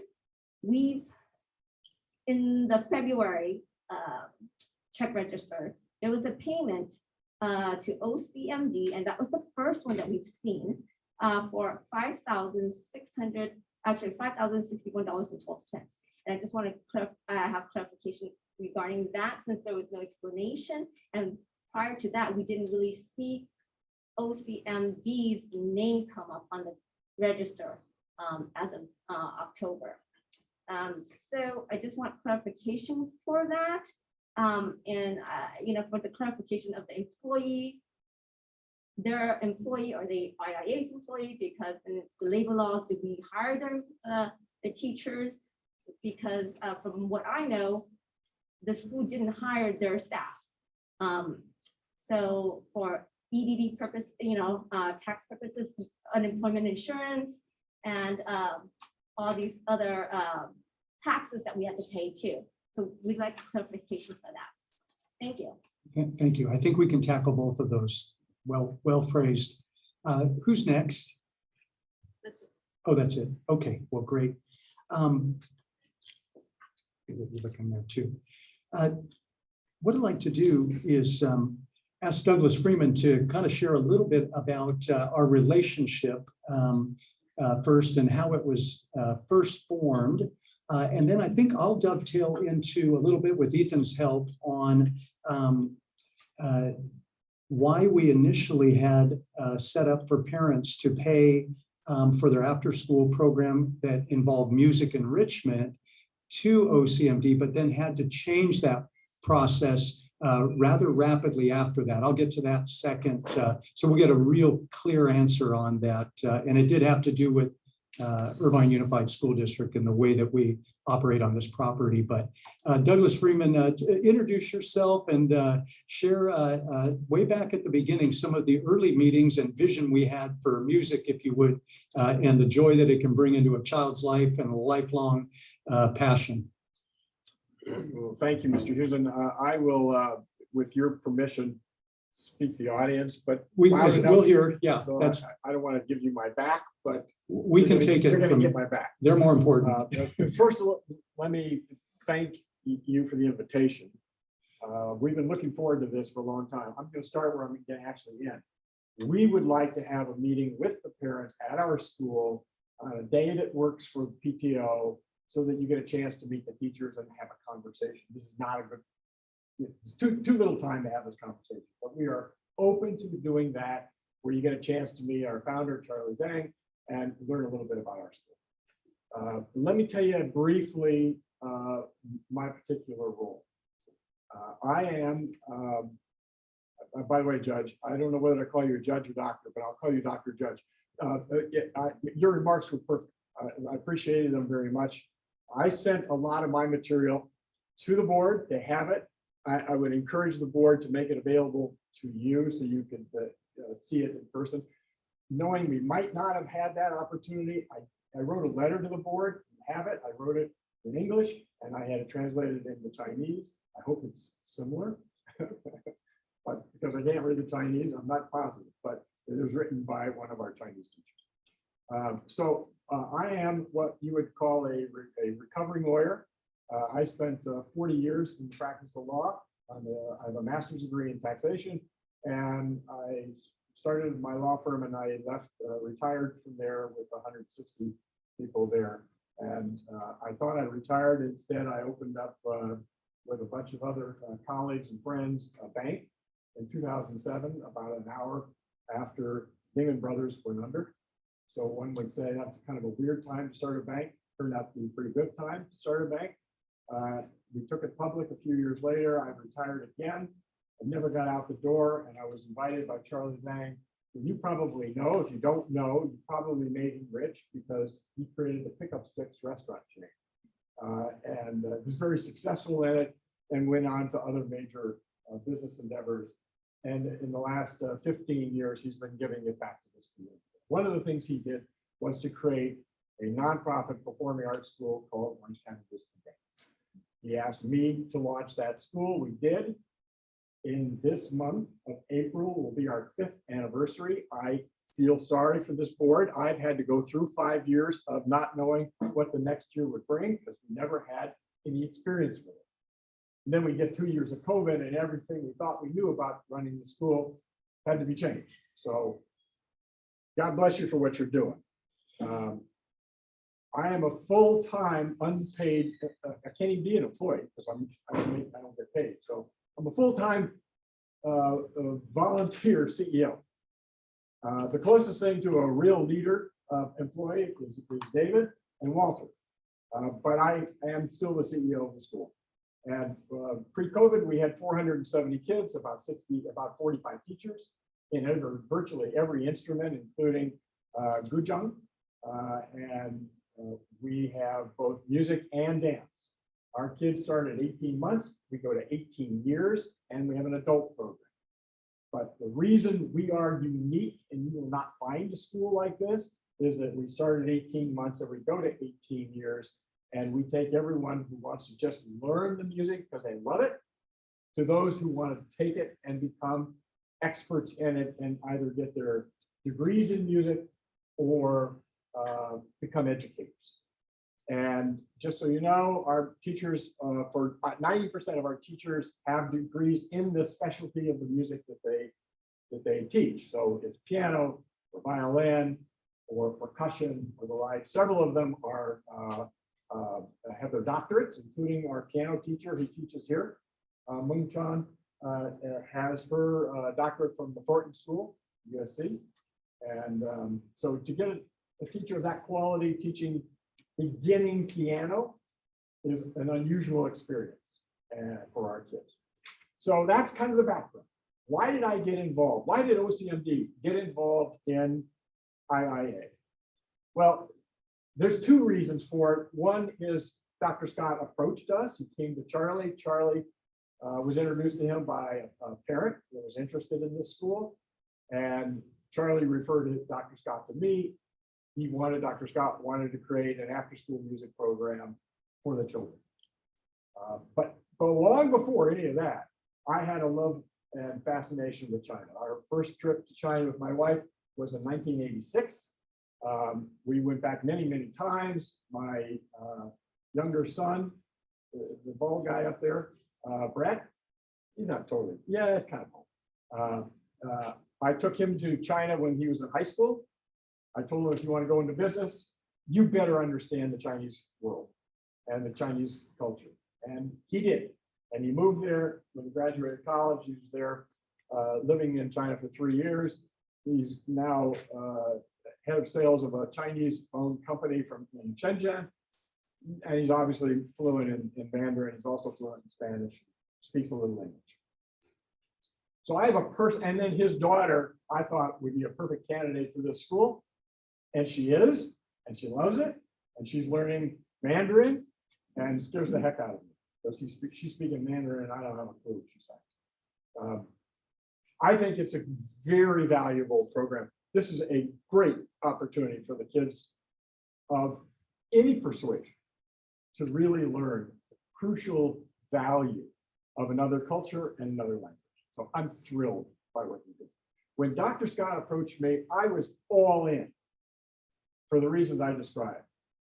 And we sat down for months and talked. And I met with Principal Chong and Dr. Scott, and we had multiple meetings talking about the school.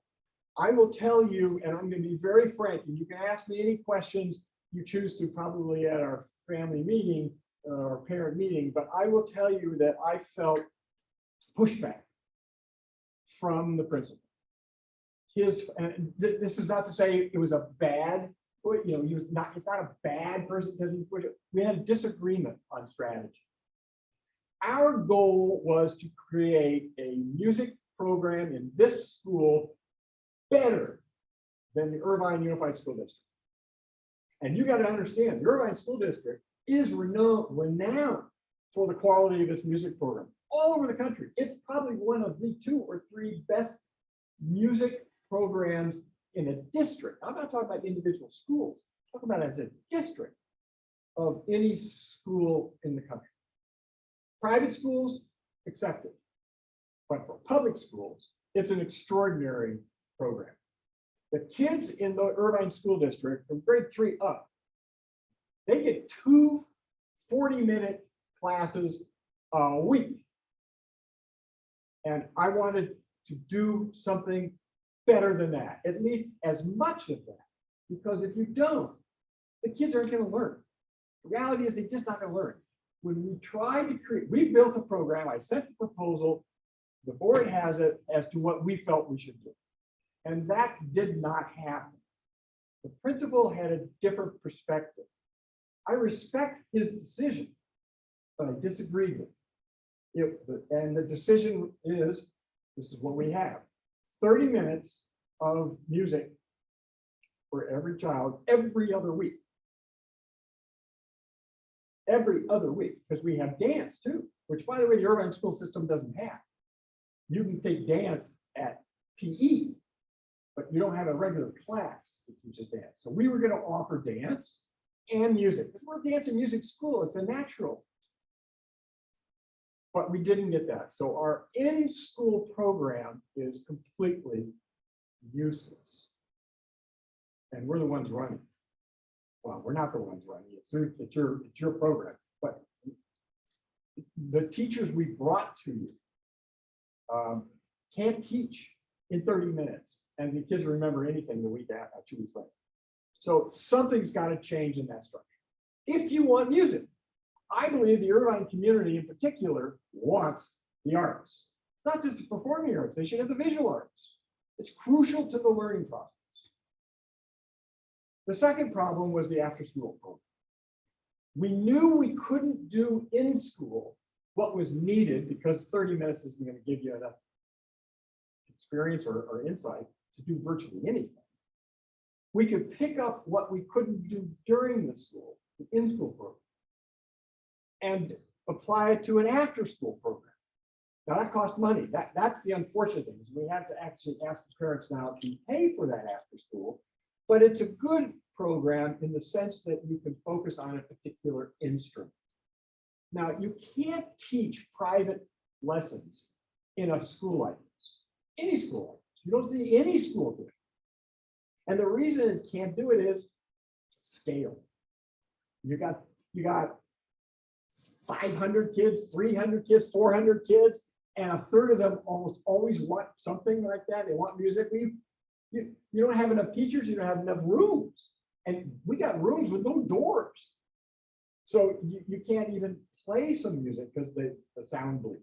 So there was no way we could do private lessons, only group lessons. And the kids range in the quality or experience. Some of these kids, even in first, second grade, already were playing piano.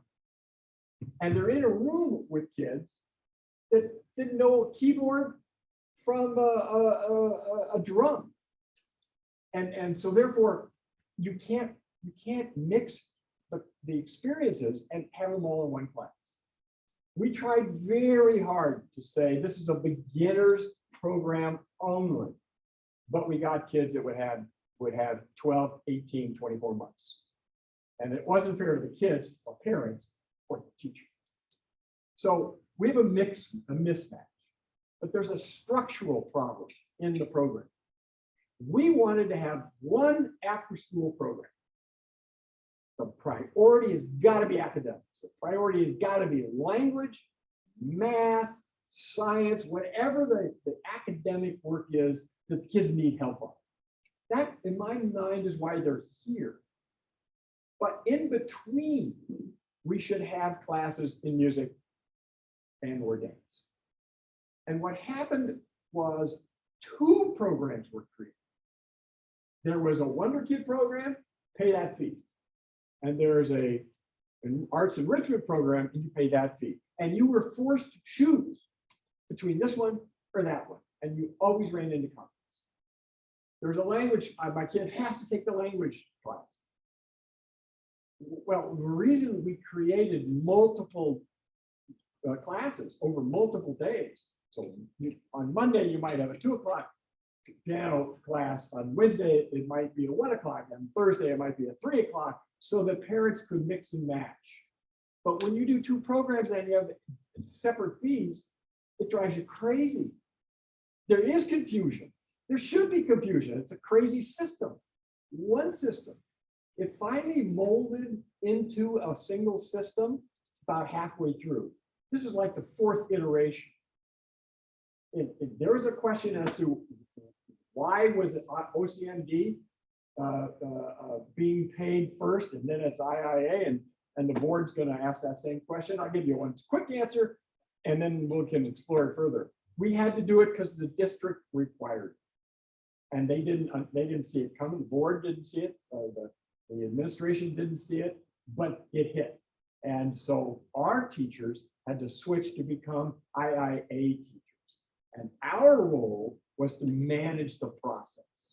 When we originally began, the agreement that Dr. Scott made, and by the way, I did not agree with Dr. Scott, but I felt that there needed to be a shared revenue.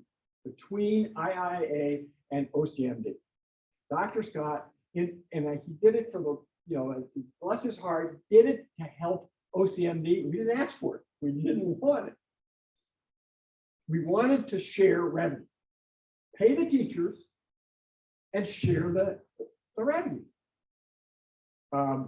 He didn't want it, and so he struck that language out, and we ended up receiving 100% of the revenue. We pay the teachers. Then the district came in and said, no, you can't do that.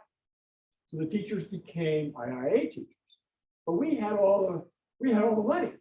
All of the tuition had been paid at the front end. So what we did is we turned all that money back over to OCMD, to IIA. So what was left, we took a bit of a fee at the front end because we had spent 3 months developing curriculum. And we had to pay our teachers for developing that curriculum. So that curriculum was built in for the school program. We had to keep changing it because the structure kept changing. Part of that was because the structure was two organizations, and then later it became one, and it's a completely different kind of a program. When you go from 2 separate programs to 1 program, you can understand the confusion you had. You have no idea what we had. So today, here's the structure. It's 1 program. The payments go to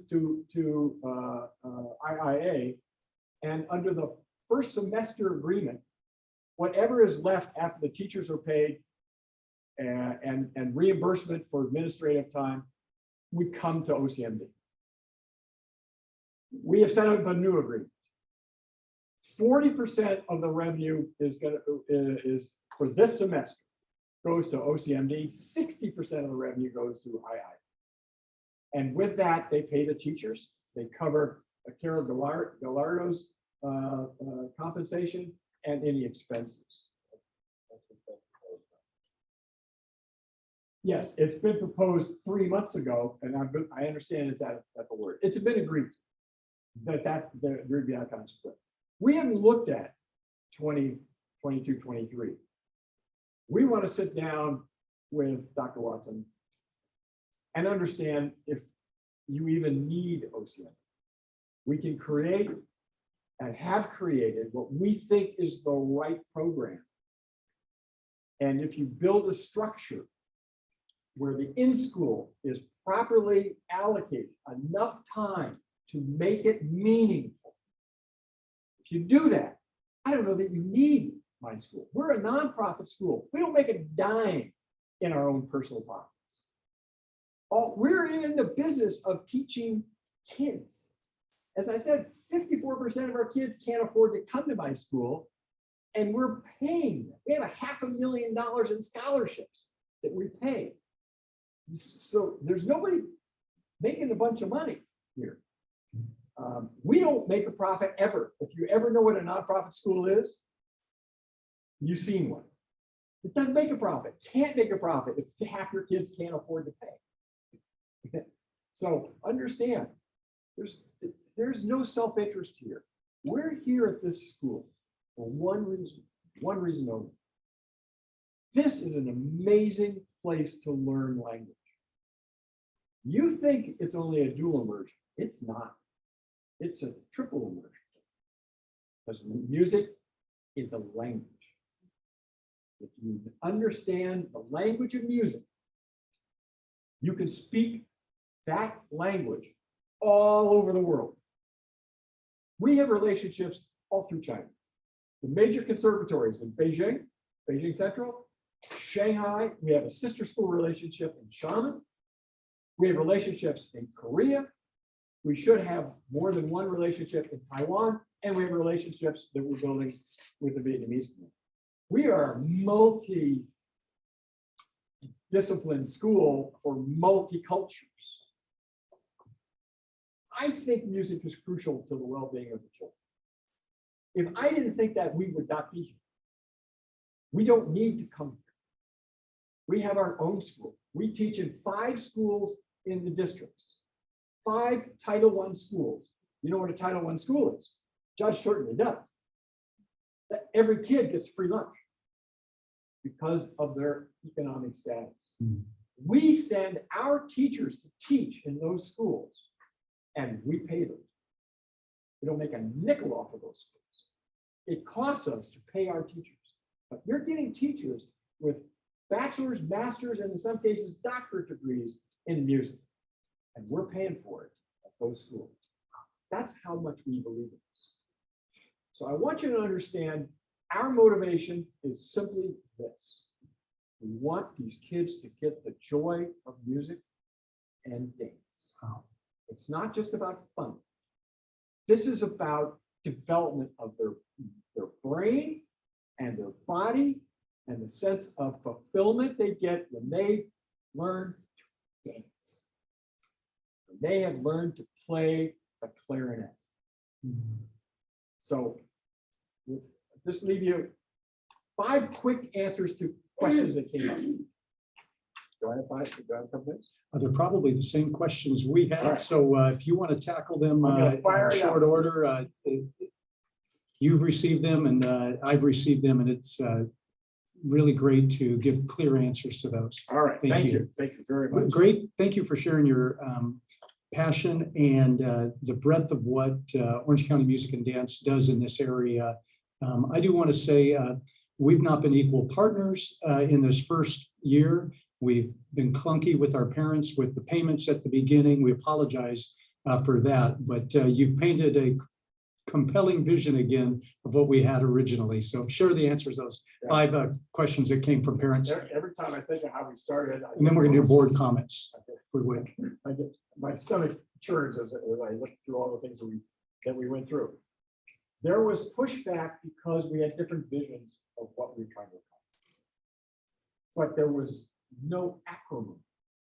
That was about those. We just didn't believe that was the right direction. Still don't believe it's the right direction. You need full-time music teacher here.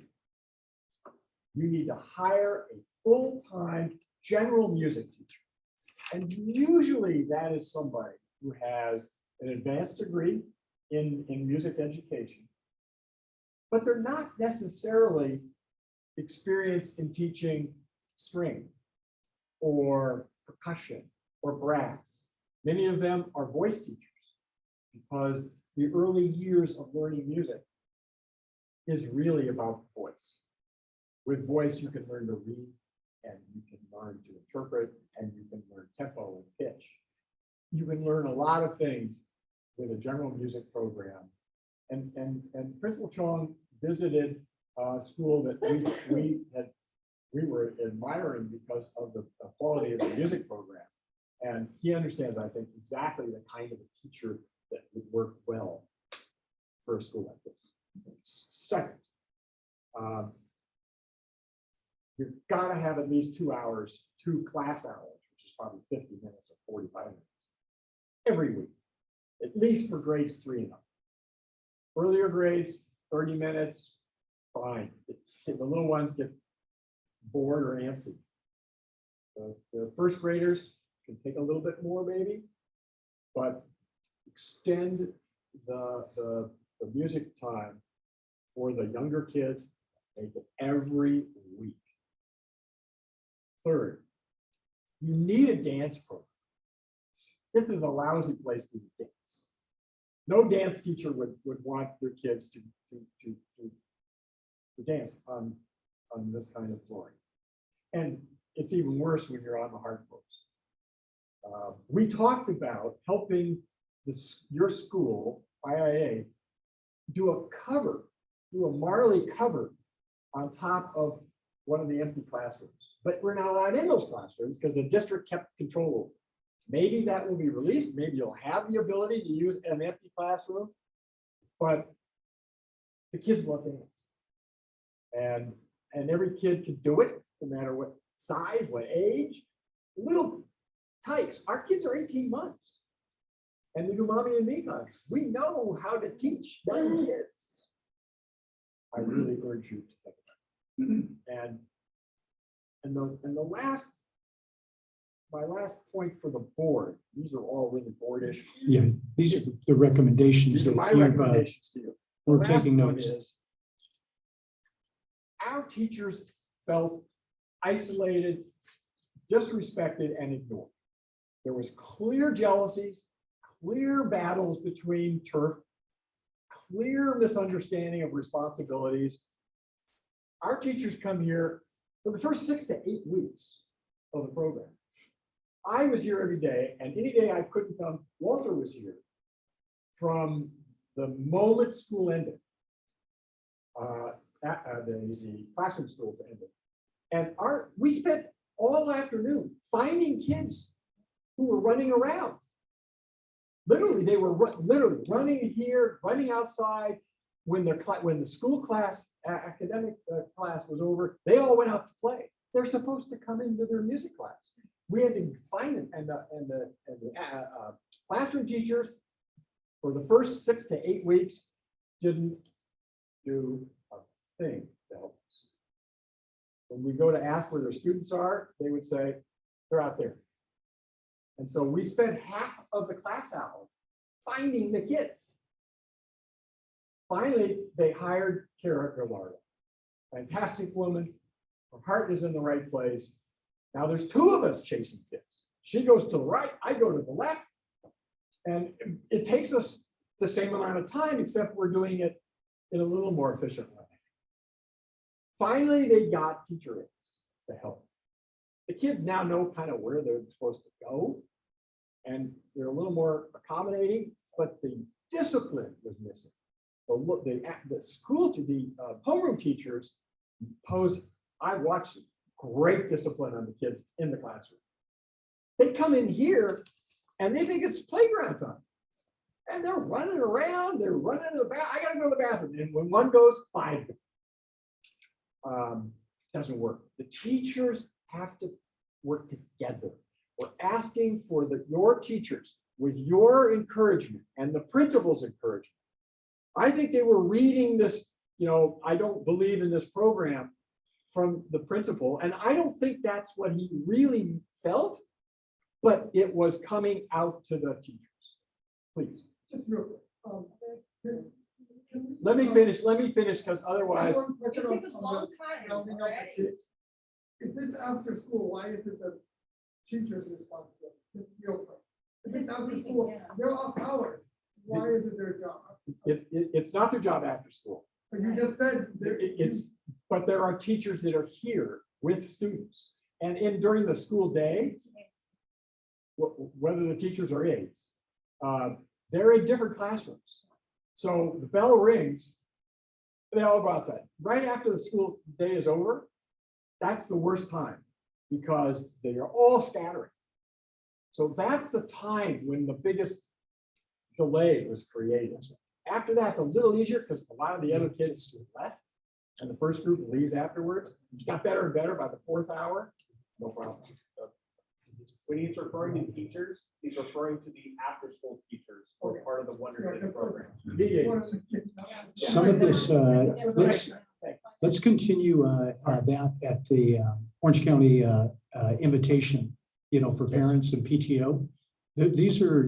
These 5 recommendations that you provided are very, very important for this board. Part of our charter and this opportunity exists. We have to express our opinion on what we want in the way of a music program.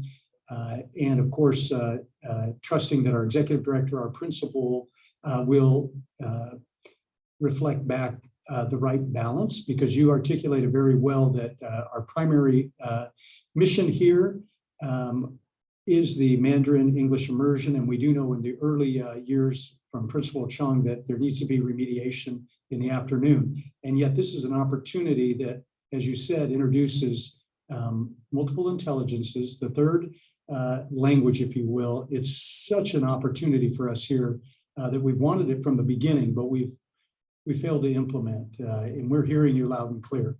We're hoping that if the board decides we want to go on with a robust music program, you'll consider partnering with us again. To clarify, you said it very well.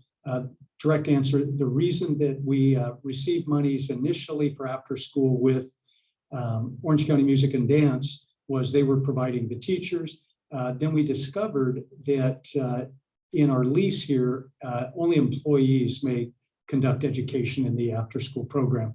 So we had to reverse that, and then we hired those teachers for the afternoon. And then, of course, the revenue had to be received here as well. So that was really important. You go ahead if I can clarify. I don't want to get in too much dialogue, but go ahead. Loud though. Can I just ask you a question? And maybe you guys can help discuss this. I was just curious, there was a discussion that there was an acceptance of OCMD prior to the school year. I was just wondering, was there something in writing about what the involvement would be? Because the discussion about what happens during school hours, that thing that you mentioned about 40 minutes or whatever, like where was that? We can provide that, the original agreement, because it outlined scope, schedule, budget. Yeah, and it modified slightly, obviously, with how the revenues be. That's a great idea. We'll get that posted or emailed out. Thank you. That's a good way to clarify. Before, let me chime in a little bit. I have other things to talk about, but I just want to set the stage from my limited knowledge, because earlier in school year, I believe September, October, I did, when I decided to be the chair of the finance committee, to really dive down, look at the check registers and see what the money flows. Number one, by the way, I've met Doug Freeman for 5 minutes on opening day. So nice to see you again. And I know your dad. Yes, you know my dad, but my dad's my dad. Very interesting gentleman. What the premise of, I believe, why we're all here today and what has transpired the last 9 months, and I'm sorry to try to kind of drag OCMD into this, is confusion. Everybody came, every single stakeholder, the parents, the community, the vendors, the teachers, parents, board members, staff, administration, we all came for the right reason, but there was just unbelievable amount of confusion and the speed of the changes. I read every single contract document. So when people say there's a contract, I said, which one? They go, well, no. I said, no. Be a little bit more precise. Which date? Which signatures on the specific document are you exactly talking about? Because there's 5, 6 iterations. There's a lot of other discussion. It's being percolated on. Administration says something, and something percolates down to the parents. And it's just an abyss of confusion. So I feel number one, really, really sad that there's been so much collateral damage to many stakeholders, children that who I'm sure parents expect to have a very prominent program, OCMD as well, where it's like the reputation is being dragged through the mud a little bit, as we're all having to defend, what are we trying to do? And so it's just the clear communication was not clear. And so from who to who, right? The easy answer say be from administration. So this is some of the information you're speaking about. It's the first time I'm hearing it. I don't know anything about it, but you said it. So I was like, okay, now so I was taking some notes. So it's kind of helped putting some holes to the story, to the story that I'm envisioning. Like, okay, now I understand. So number one, stakeholders. Number two right now is the process. I think number 3 right now is about chewing off too much. And I think that was really, really unfair to OCMD too. I mean, objectively, just really unfair. Like, you guys were just put in a no-win situation. Just couldn't win. You need operationally, there were some issues with operations. I mean, forget about OCMD. We're just talking about the transition between in school to wonder kids are after school. Forget about OCMD. So right now I'm like, oh my gosh, there is just, and so I read every single contract. I'm still hearing some of the information. And, so the question is, should there be a music and dance program at IIA, right? I didn't say, please understand, I didn't say like today or tomorrow or next year or 10 years. The answer should be yes, I think so. I didn't know about all the statistics for IUSD. I should know, it's a byproduct of IUSD. So, but I mean, the question is how deeply is it to be done during school hours, and of course, as after school. And the number of them again is going to be the contractual relationship, which you guys would drive through the mud. There was just unbelievable amount of, it was started a little bit clear and then just got like, how do we make it work? That's based upon all the documents I was reading. That's really, really unfortunate. So I just want to frame that because right now it's just, and I do, as I mentioned earlier, in the finance and the business, I do speak to Kara just to understand how to do pricing, so I can understand how to put budget for our next fiscal year, right? Budget. So I need to understand some of the moving parts. The students, what are we going to do? What's the pricing? Which money's going out? Again, it's right now really sad. Right? It's just a lot of confusion, which we are trying to hopefully today minimize and resolve. Glenn, on the music program. Yes, I guess a question I have is, it feels like it's a time thing, right? Because what you're saying is students need more time. And there's only a few places where we need to be able to cut away time to be able to do that, right? So I think it's a choice, right? Of what things don't this kids get during the day? Is it less PE time, right? What's the right balance? Because it feels like Principal Chang made a decision one way or the other to limit school time to make it more towards enrichment for school enrichment, which is fine, but then there's a choice, right? So there's only so much time in the day. So we need to make a decision, what's the right answer, right? And I think that's part of what Edward and Stephen need to come up with as a plan of what's, for this year, I think it's shot, right? Because I think we've come to a conclusion unless we're gonna alter PE time to get more time out of the day. So it feels like that's the only place to get time. Right, and that's really the board's role is to stay true to the charter and the way that we understand it and define the vision that we have and the role that music will play in it, and then work, challenge our administrators to work within that vision to make it happen and to listen to them so that we're practical. Sometimes, like you said, we bit off more than we can chew in a first year. But that's for this board to come to. And so I'll be conducting some surveys with the board.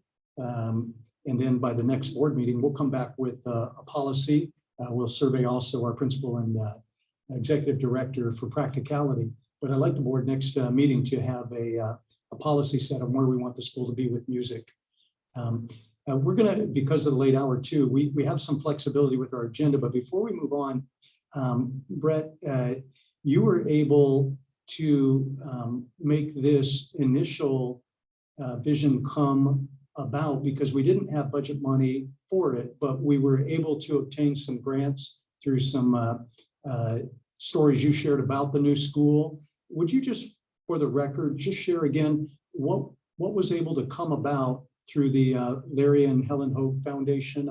I think it's good to know because this was new money coming in to activate a music program. It wasn't, it ends up in the budget, recorded in the budget, but it wasn't forecast in the budget. So it was new money. But could you give us an idea about scope and what we're able to attain? And then I'm going to defer to you to just keep the meeting going for a moment as I go to the restroom back. Thanks. Thanks, Chairman Doug. So there have been comments that have been made throughout various board meetings that we've had that have been addressed in public comments that the board hasn't had an opportunity to respond to. Also, there have been comments that have been made at OCBE meetings about myself in particular, my involvement with IIA, OCMD, and Larry and Helen Hogue Foundation. So thought I'd fill in some of the areas that people may not be informed about so you can have a clear understanding of exactly what is going on. So I was introduced, my family was introduced to IIA through my dad. When I heard about this school, I was extremely excited about it. He gave a nice history. Thank you for that. And we're happy to be here. We're very happy with the program. I'm very happy to be a board member here. OCMD was never involved in me becoming a board member, nor was I involved in any decisions related to OCMD. In fact, I have, in the beginning process, when I was being considered to be a board member, formally recused myself of any decisions that would affect OCMD. I stand by that, and I will continue to support that during my tenure on the board. A couple other points that I'd like to highlight. So I do sit on the board of another foundation, the Larry and Helen Hogue Foundation, and that foundation gave 2 grants to IIA. So let me provide some background around that. When I first came to IIA and I toured the property, it's a beautiful school, but actually my main concern was around fencing. I thought the fencing around the school was inadequate. And I mentioned to Dr. Scott, you know, what can we do on that? Can we talk to the district about it? What options may there be? And I wanted to provide some financial resources in order to have the school have the financial resources to build a fence. He did let me know that it probably would be a little bit of an uphill battle because there are some regulations between the school and the park. There are some things in place here within Irvine that prevent us from having a fence that could prevent access between the park and a school. So when I provided an initial grant, actually the initial grant was for $50,000. $25,000 was for building a fence, but it was also for music, instruments, library books, some operational support for the school, being that it's a new school, offering Dr. Scott an opportunity to use it where it would best be fit.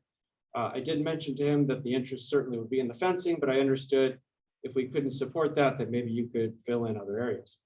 Another $25,000 of the 50 would be a matching grant that was later matched by another foundation's grant money. That's those same funds also to be used for purposes of enrichment for the school.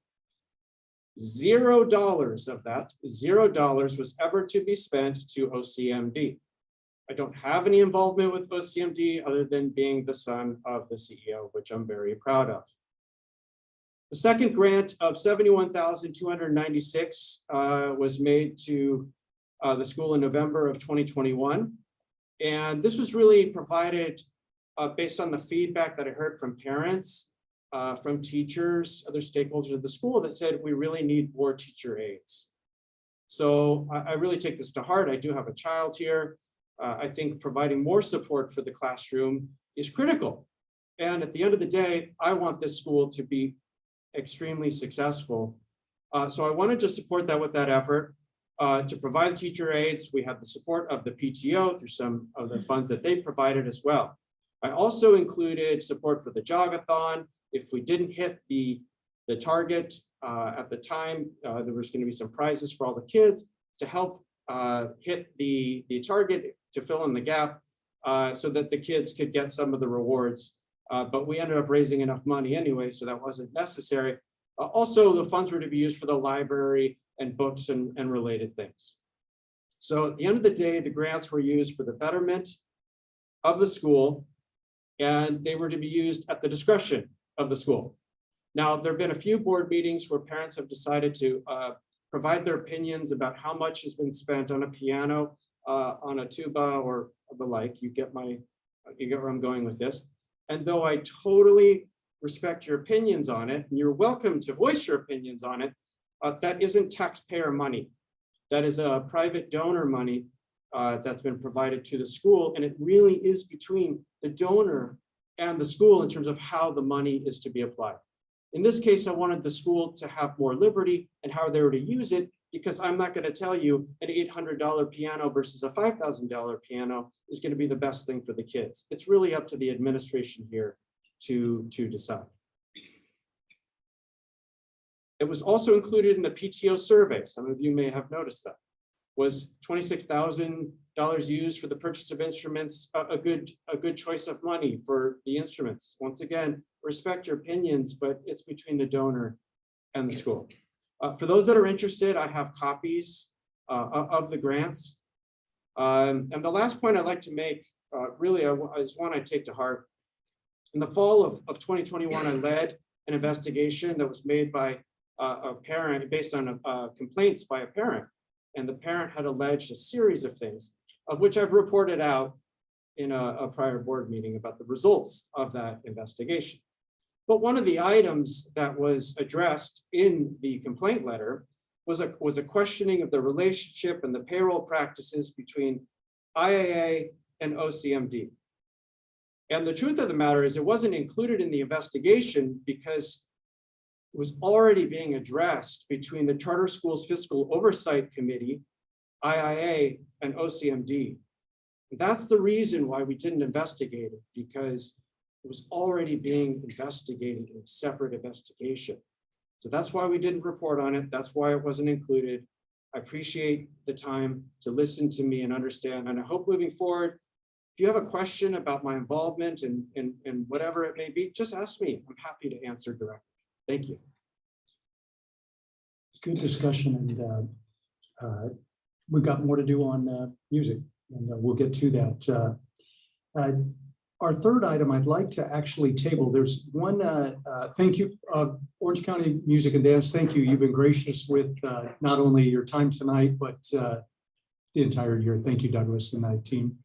Yeah, thank you all.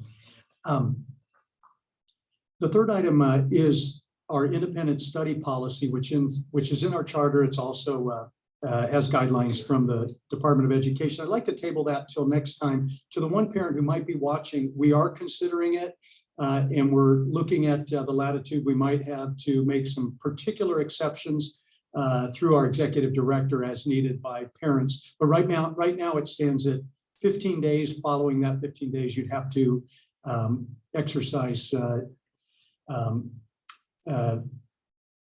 absences that are not approved. So that's where it is, but we're just tabling it for now. We're considering what you requested. That brings us to a discussion and action item number 4. I'll ask Ethan to set it up, then I want to give public a moment to talk about, give public comments again. Ethan, this is the financial audit that we're being requested to do. Yep. And we all received the results of some of your research and competitive analysis on who we should choose. Yes. So by law, we have to give our authorizer by April the 1st, which I believe is in a couple of days, the name and the selection of our auditor. And the audit will be done and concluded by, I believe, the end of December 31st, 2022. It'll cover this fiscal year and then halfway through Correct. to the next one. Once the auditor has been selected, Delano and his team will be working very closely with the audit team to go and check to do a full-on audit. As a first-year charter, and given some of the as a first-year charter, they have the work cut out for them. But right now, we are the firm that we are selecting is called Christie White. They are very, very experienced. I'm sure if not, some see the proposal. This is The not proposal's on the board folder on the website. Let's pause there for a moment. I think that frames it up pretty well. Then we'll have some board conversation. Anyone from public have a comment as we're talking about the audit selection? Yes, please. You can. The board folder you're referring to is private and not public. This is the same issue with that. Come a little closer. Just I'm 59 turning 60 and my ears are about the same. So the folder you speak of, I believe it's not public, meaning everything in that you're referring to is not available. It has changed since last board meeting. It But changed. like on Wednesday or Thursday, we're still not. The link, so I did some testing. About us, accountability, then it's gonna bring a folder up. In this case, it's board meeting 03_29/2022. Please try again. It was not with the other board meeting. We were taking to a different subfolder and not back far enough. Now we believe it's corrected. Yeah, thank you for that. That's super important to us, especially in light of the judge's comments earlier. Our website is not very navigatable, but the information is there. And then the link at the bottom takes you right to that as well. We're better than last month, but we're nowhere near where we need to be. Thank you. Any other comments on public comments on the selection? Let's have some board conversation then about it. I was impressed with the qualifications of the auditing company. Did you have the opportunity to consider a couple of others, or at least get some recommendations from our oversight board or anything? We did. We reached out to 3 firms, 2 responded, only 1 gave proposal. I mean, I'm just trying to figure out, it's hard to get people to respond back. Now, ironically, Christie White, so Christie White is a firm that our Athena has worked very extensively with.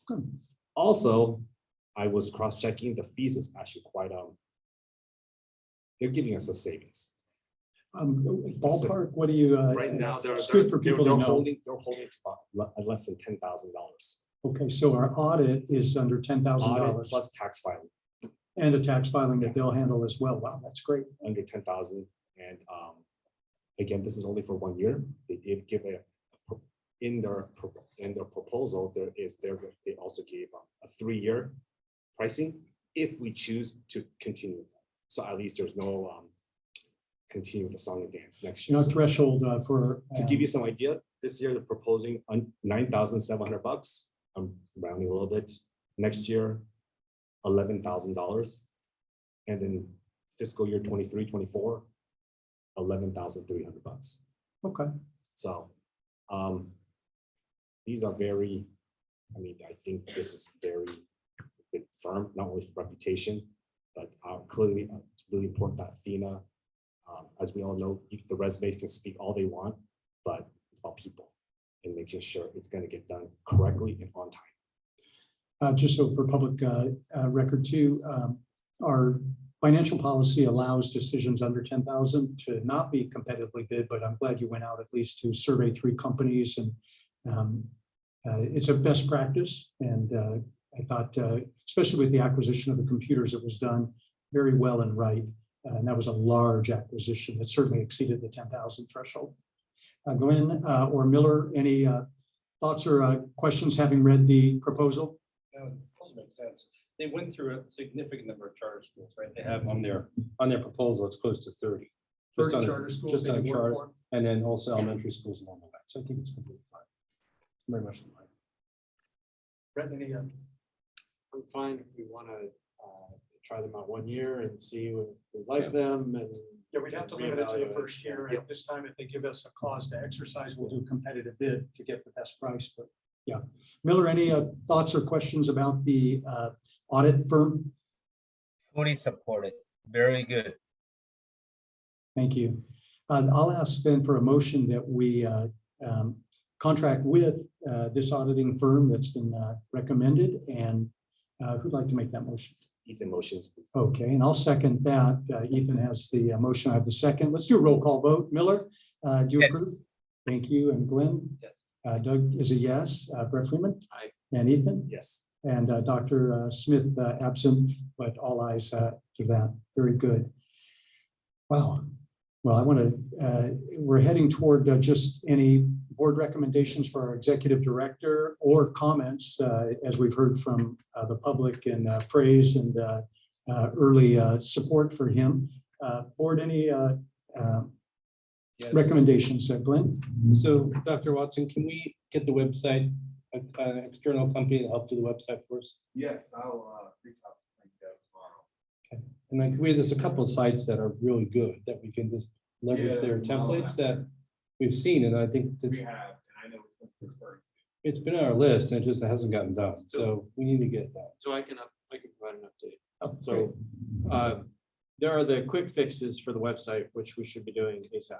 Right? With the Yes. replacement of photos, your intro, things like that. Yeah, we have talked about a new website. So that process has kicked off. We've had 3 meetings on a new website. It was a committee of 8 parents that have been invited to attend. We currently have about 2 that are actively attending. Sai-Sai's been attending as well. Principal Chuang has attended, and Dr. Scott had previously attended the early ones. So from that perspective, we got our original intent was to get 3 to 5 bids. We did get 4 responses But based on those responses for a new website, this is not just to work on the existing one. The committee thought it'd be best to get more proposals because we just didn't have good enough options. So what we're ideally looking for is maybe someone with a WordPress background that can build the pages in WordPress, provides the school a little bit more flexibility. Or we're also looking at schools that have a sort of a preset module which you can use, and they support a variety of other charter schools. So that process is still underway in terms of the reviews. We're supposed to get our second round of proposals tomorrow, actually. I really appreciate the support of Ruth and Charlton, who've been part of the website committee, as well as Sai, Principal Chuang, and hopefully Dr. Watson to get contribution as well. So we're looking forward to having a really good website. It's going to take some time to get it done, and it probably won't be done this year, to be honest with you, based on the lead times that they've provided to us. But that doesn't mean we can't fix, to the best of our ability, what we have now. The immediate content change that needs to be had. Thank you. I'll add a recommendation, and it's just, again, something that I had the opportunity to write to the teachers and parents. And it's a thank you ahead of time for taking the role that you are, Dr. Watson. And I look forward to everybody seeing the very unique and well-fit, impressive CV and resume that accompanies your experience. It's pretty astonishing how well fit you are for this role and this season in the school. And so just want to reiterate what the board's already said. You have our full support, and it's a working board. You call upon us to take tasks and to solve problems together with you. Thank you. I will utilize that. The one comment, I think I want to reiterate, I think it's sound like a broken record with all since for a while is, when I think of all the stakeholders, we all came to the school with, the end goal was all the same, but how we get there, there's been confusion, like any human relationships, right? Spousal, sibling, professional, socially. When we look back right now, there's going to be a lot of could have, should have. But what we are now on March 29th, we have addressed these issues. Now, they may not be the issue, it might not be the solution that's satisfactory to certain stakeholders. But and I don't like to use the word negotiation and compromise. But if we can all stay civil and say, okay, are we actually acknowledging we are actually, if there's 5 parts, 4 have been done, can we acknowledge that? This process has been, things had to occur in order to move forward. And unfortunately, not all stakeholders are privy to all the knowledge. Again, I'm still learning some of the knowledge as myself from OCMD to hear their side of the story, because that's the first time I ever talked to Doug Freeman. It's like 5 minutes on opening day back in August. Right now, it is these with the issues that the major issues right now are being dealt. And now there are some lasting things that needs to be tidied up. Some hard work still needs to continue. But I just want to acknowledge Doug. This has been a very tough process, very tough. I've been working very closely with you the last few months, just processing all the information. There's facts, there's truth, and I use the word truth as well. It's facts within the context. There's been slander, there's been accusation, it's everything. And we don't speak very often, actually. But to see words are being accepted and how do we address these issues? And all the things behind the scenes of what we have to do. It's been painful. But yet we do it for the school. And I hear the different stakeholders, I hear the parents on both sides, or those who are also the 3 sides. But as we come out of this, we'll be better. and, you know, working with all the different board members, different issues. And really especially want to thank Dr. Watson, really going head charge into this. We really, really, really appreciate, I really, really appreciate it. A recommendation, Miller, any recommendation for our executive director? You're good. He gave you a big thumbs up, as you've often gotten. Brett, anything from you? No, we're excited, Dr. Watson, for the future. And really appreciate your accomplishments thus far. And thanks for taking care of working with the teachers. I hope, as I mentioned earlier, I hope they see the progress. I hope they see the improvement as well as the parents. So thank you for leading the charge. Great. Well, with that, I'll ask for a motion for adjournment. As I get ready to do that, I always like to, before we end our recording, say thank you to our staff, our teachers, parents, and then community advocates too. Thank you for your high interest, passion, and support of this school. Motion for adjournment? Motion by Glenn, and I think a second by Ethan. Is that right? Yes. Okay. Roll call vote. Miller? Yep. Okay, great. And Glenn, Doug is a yes for adjournment, and Brett? Yes. And Ethan? Yes.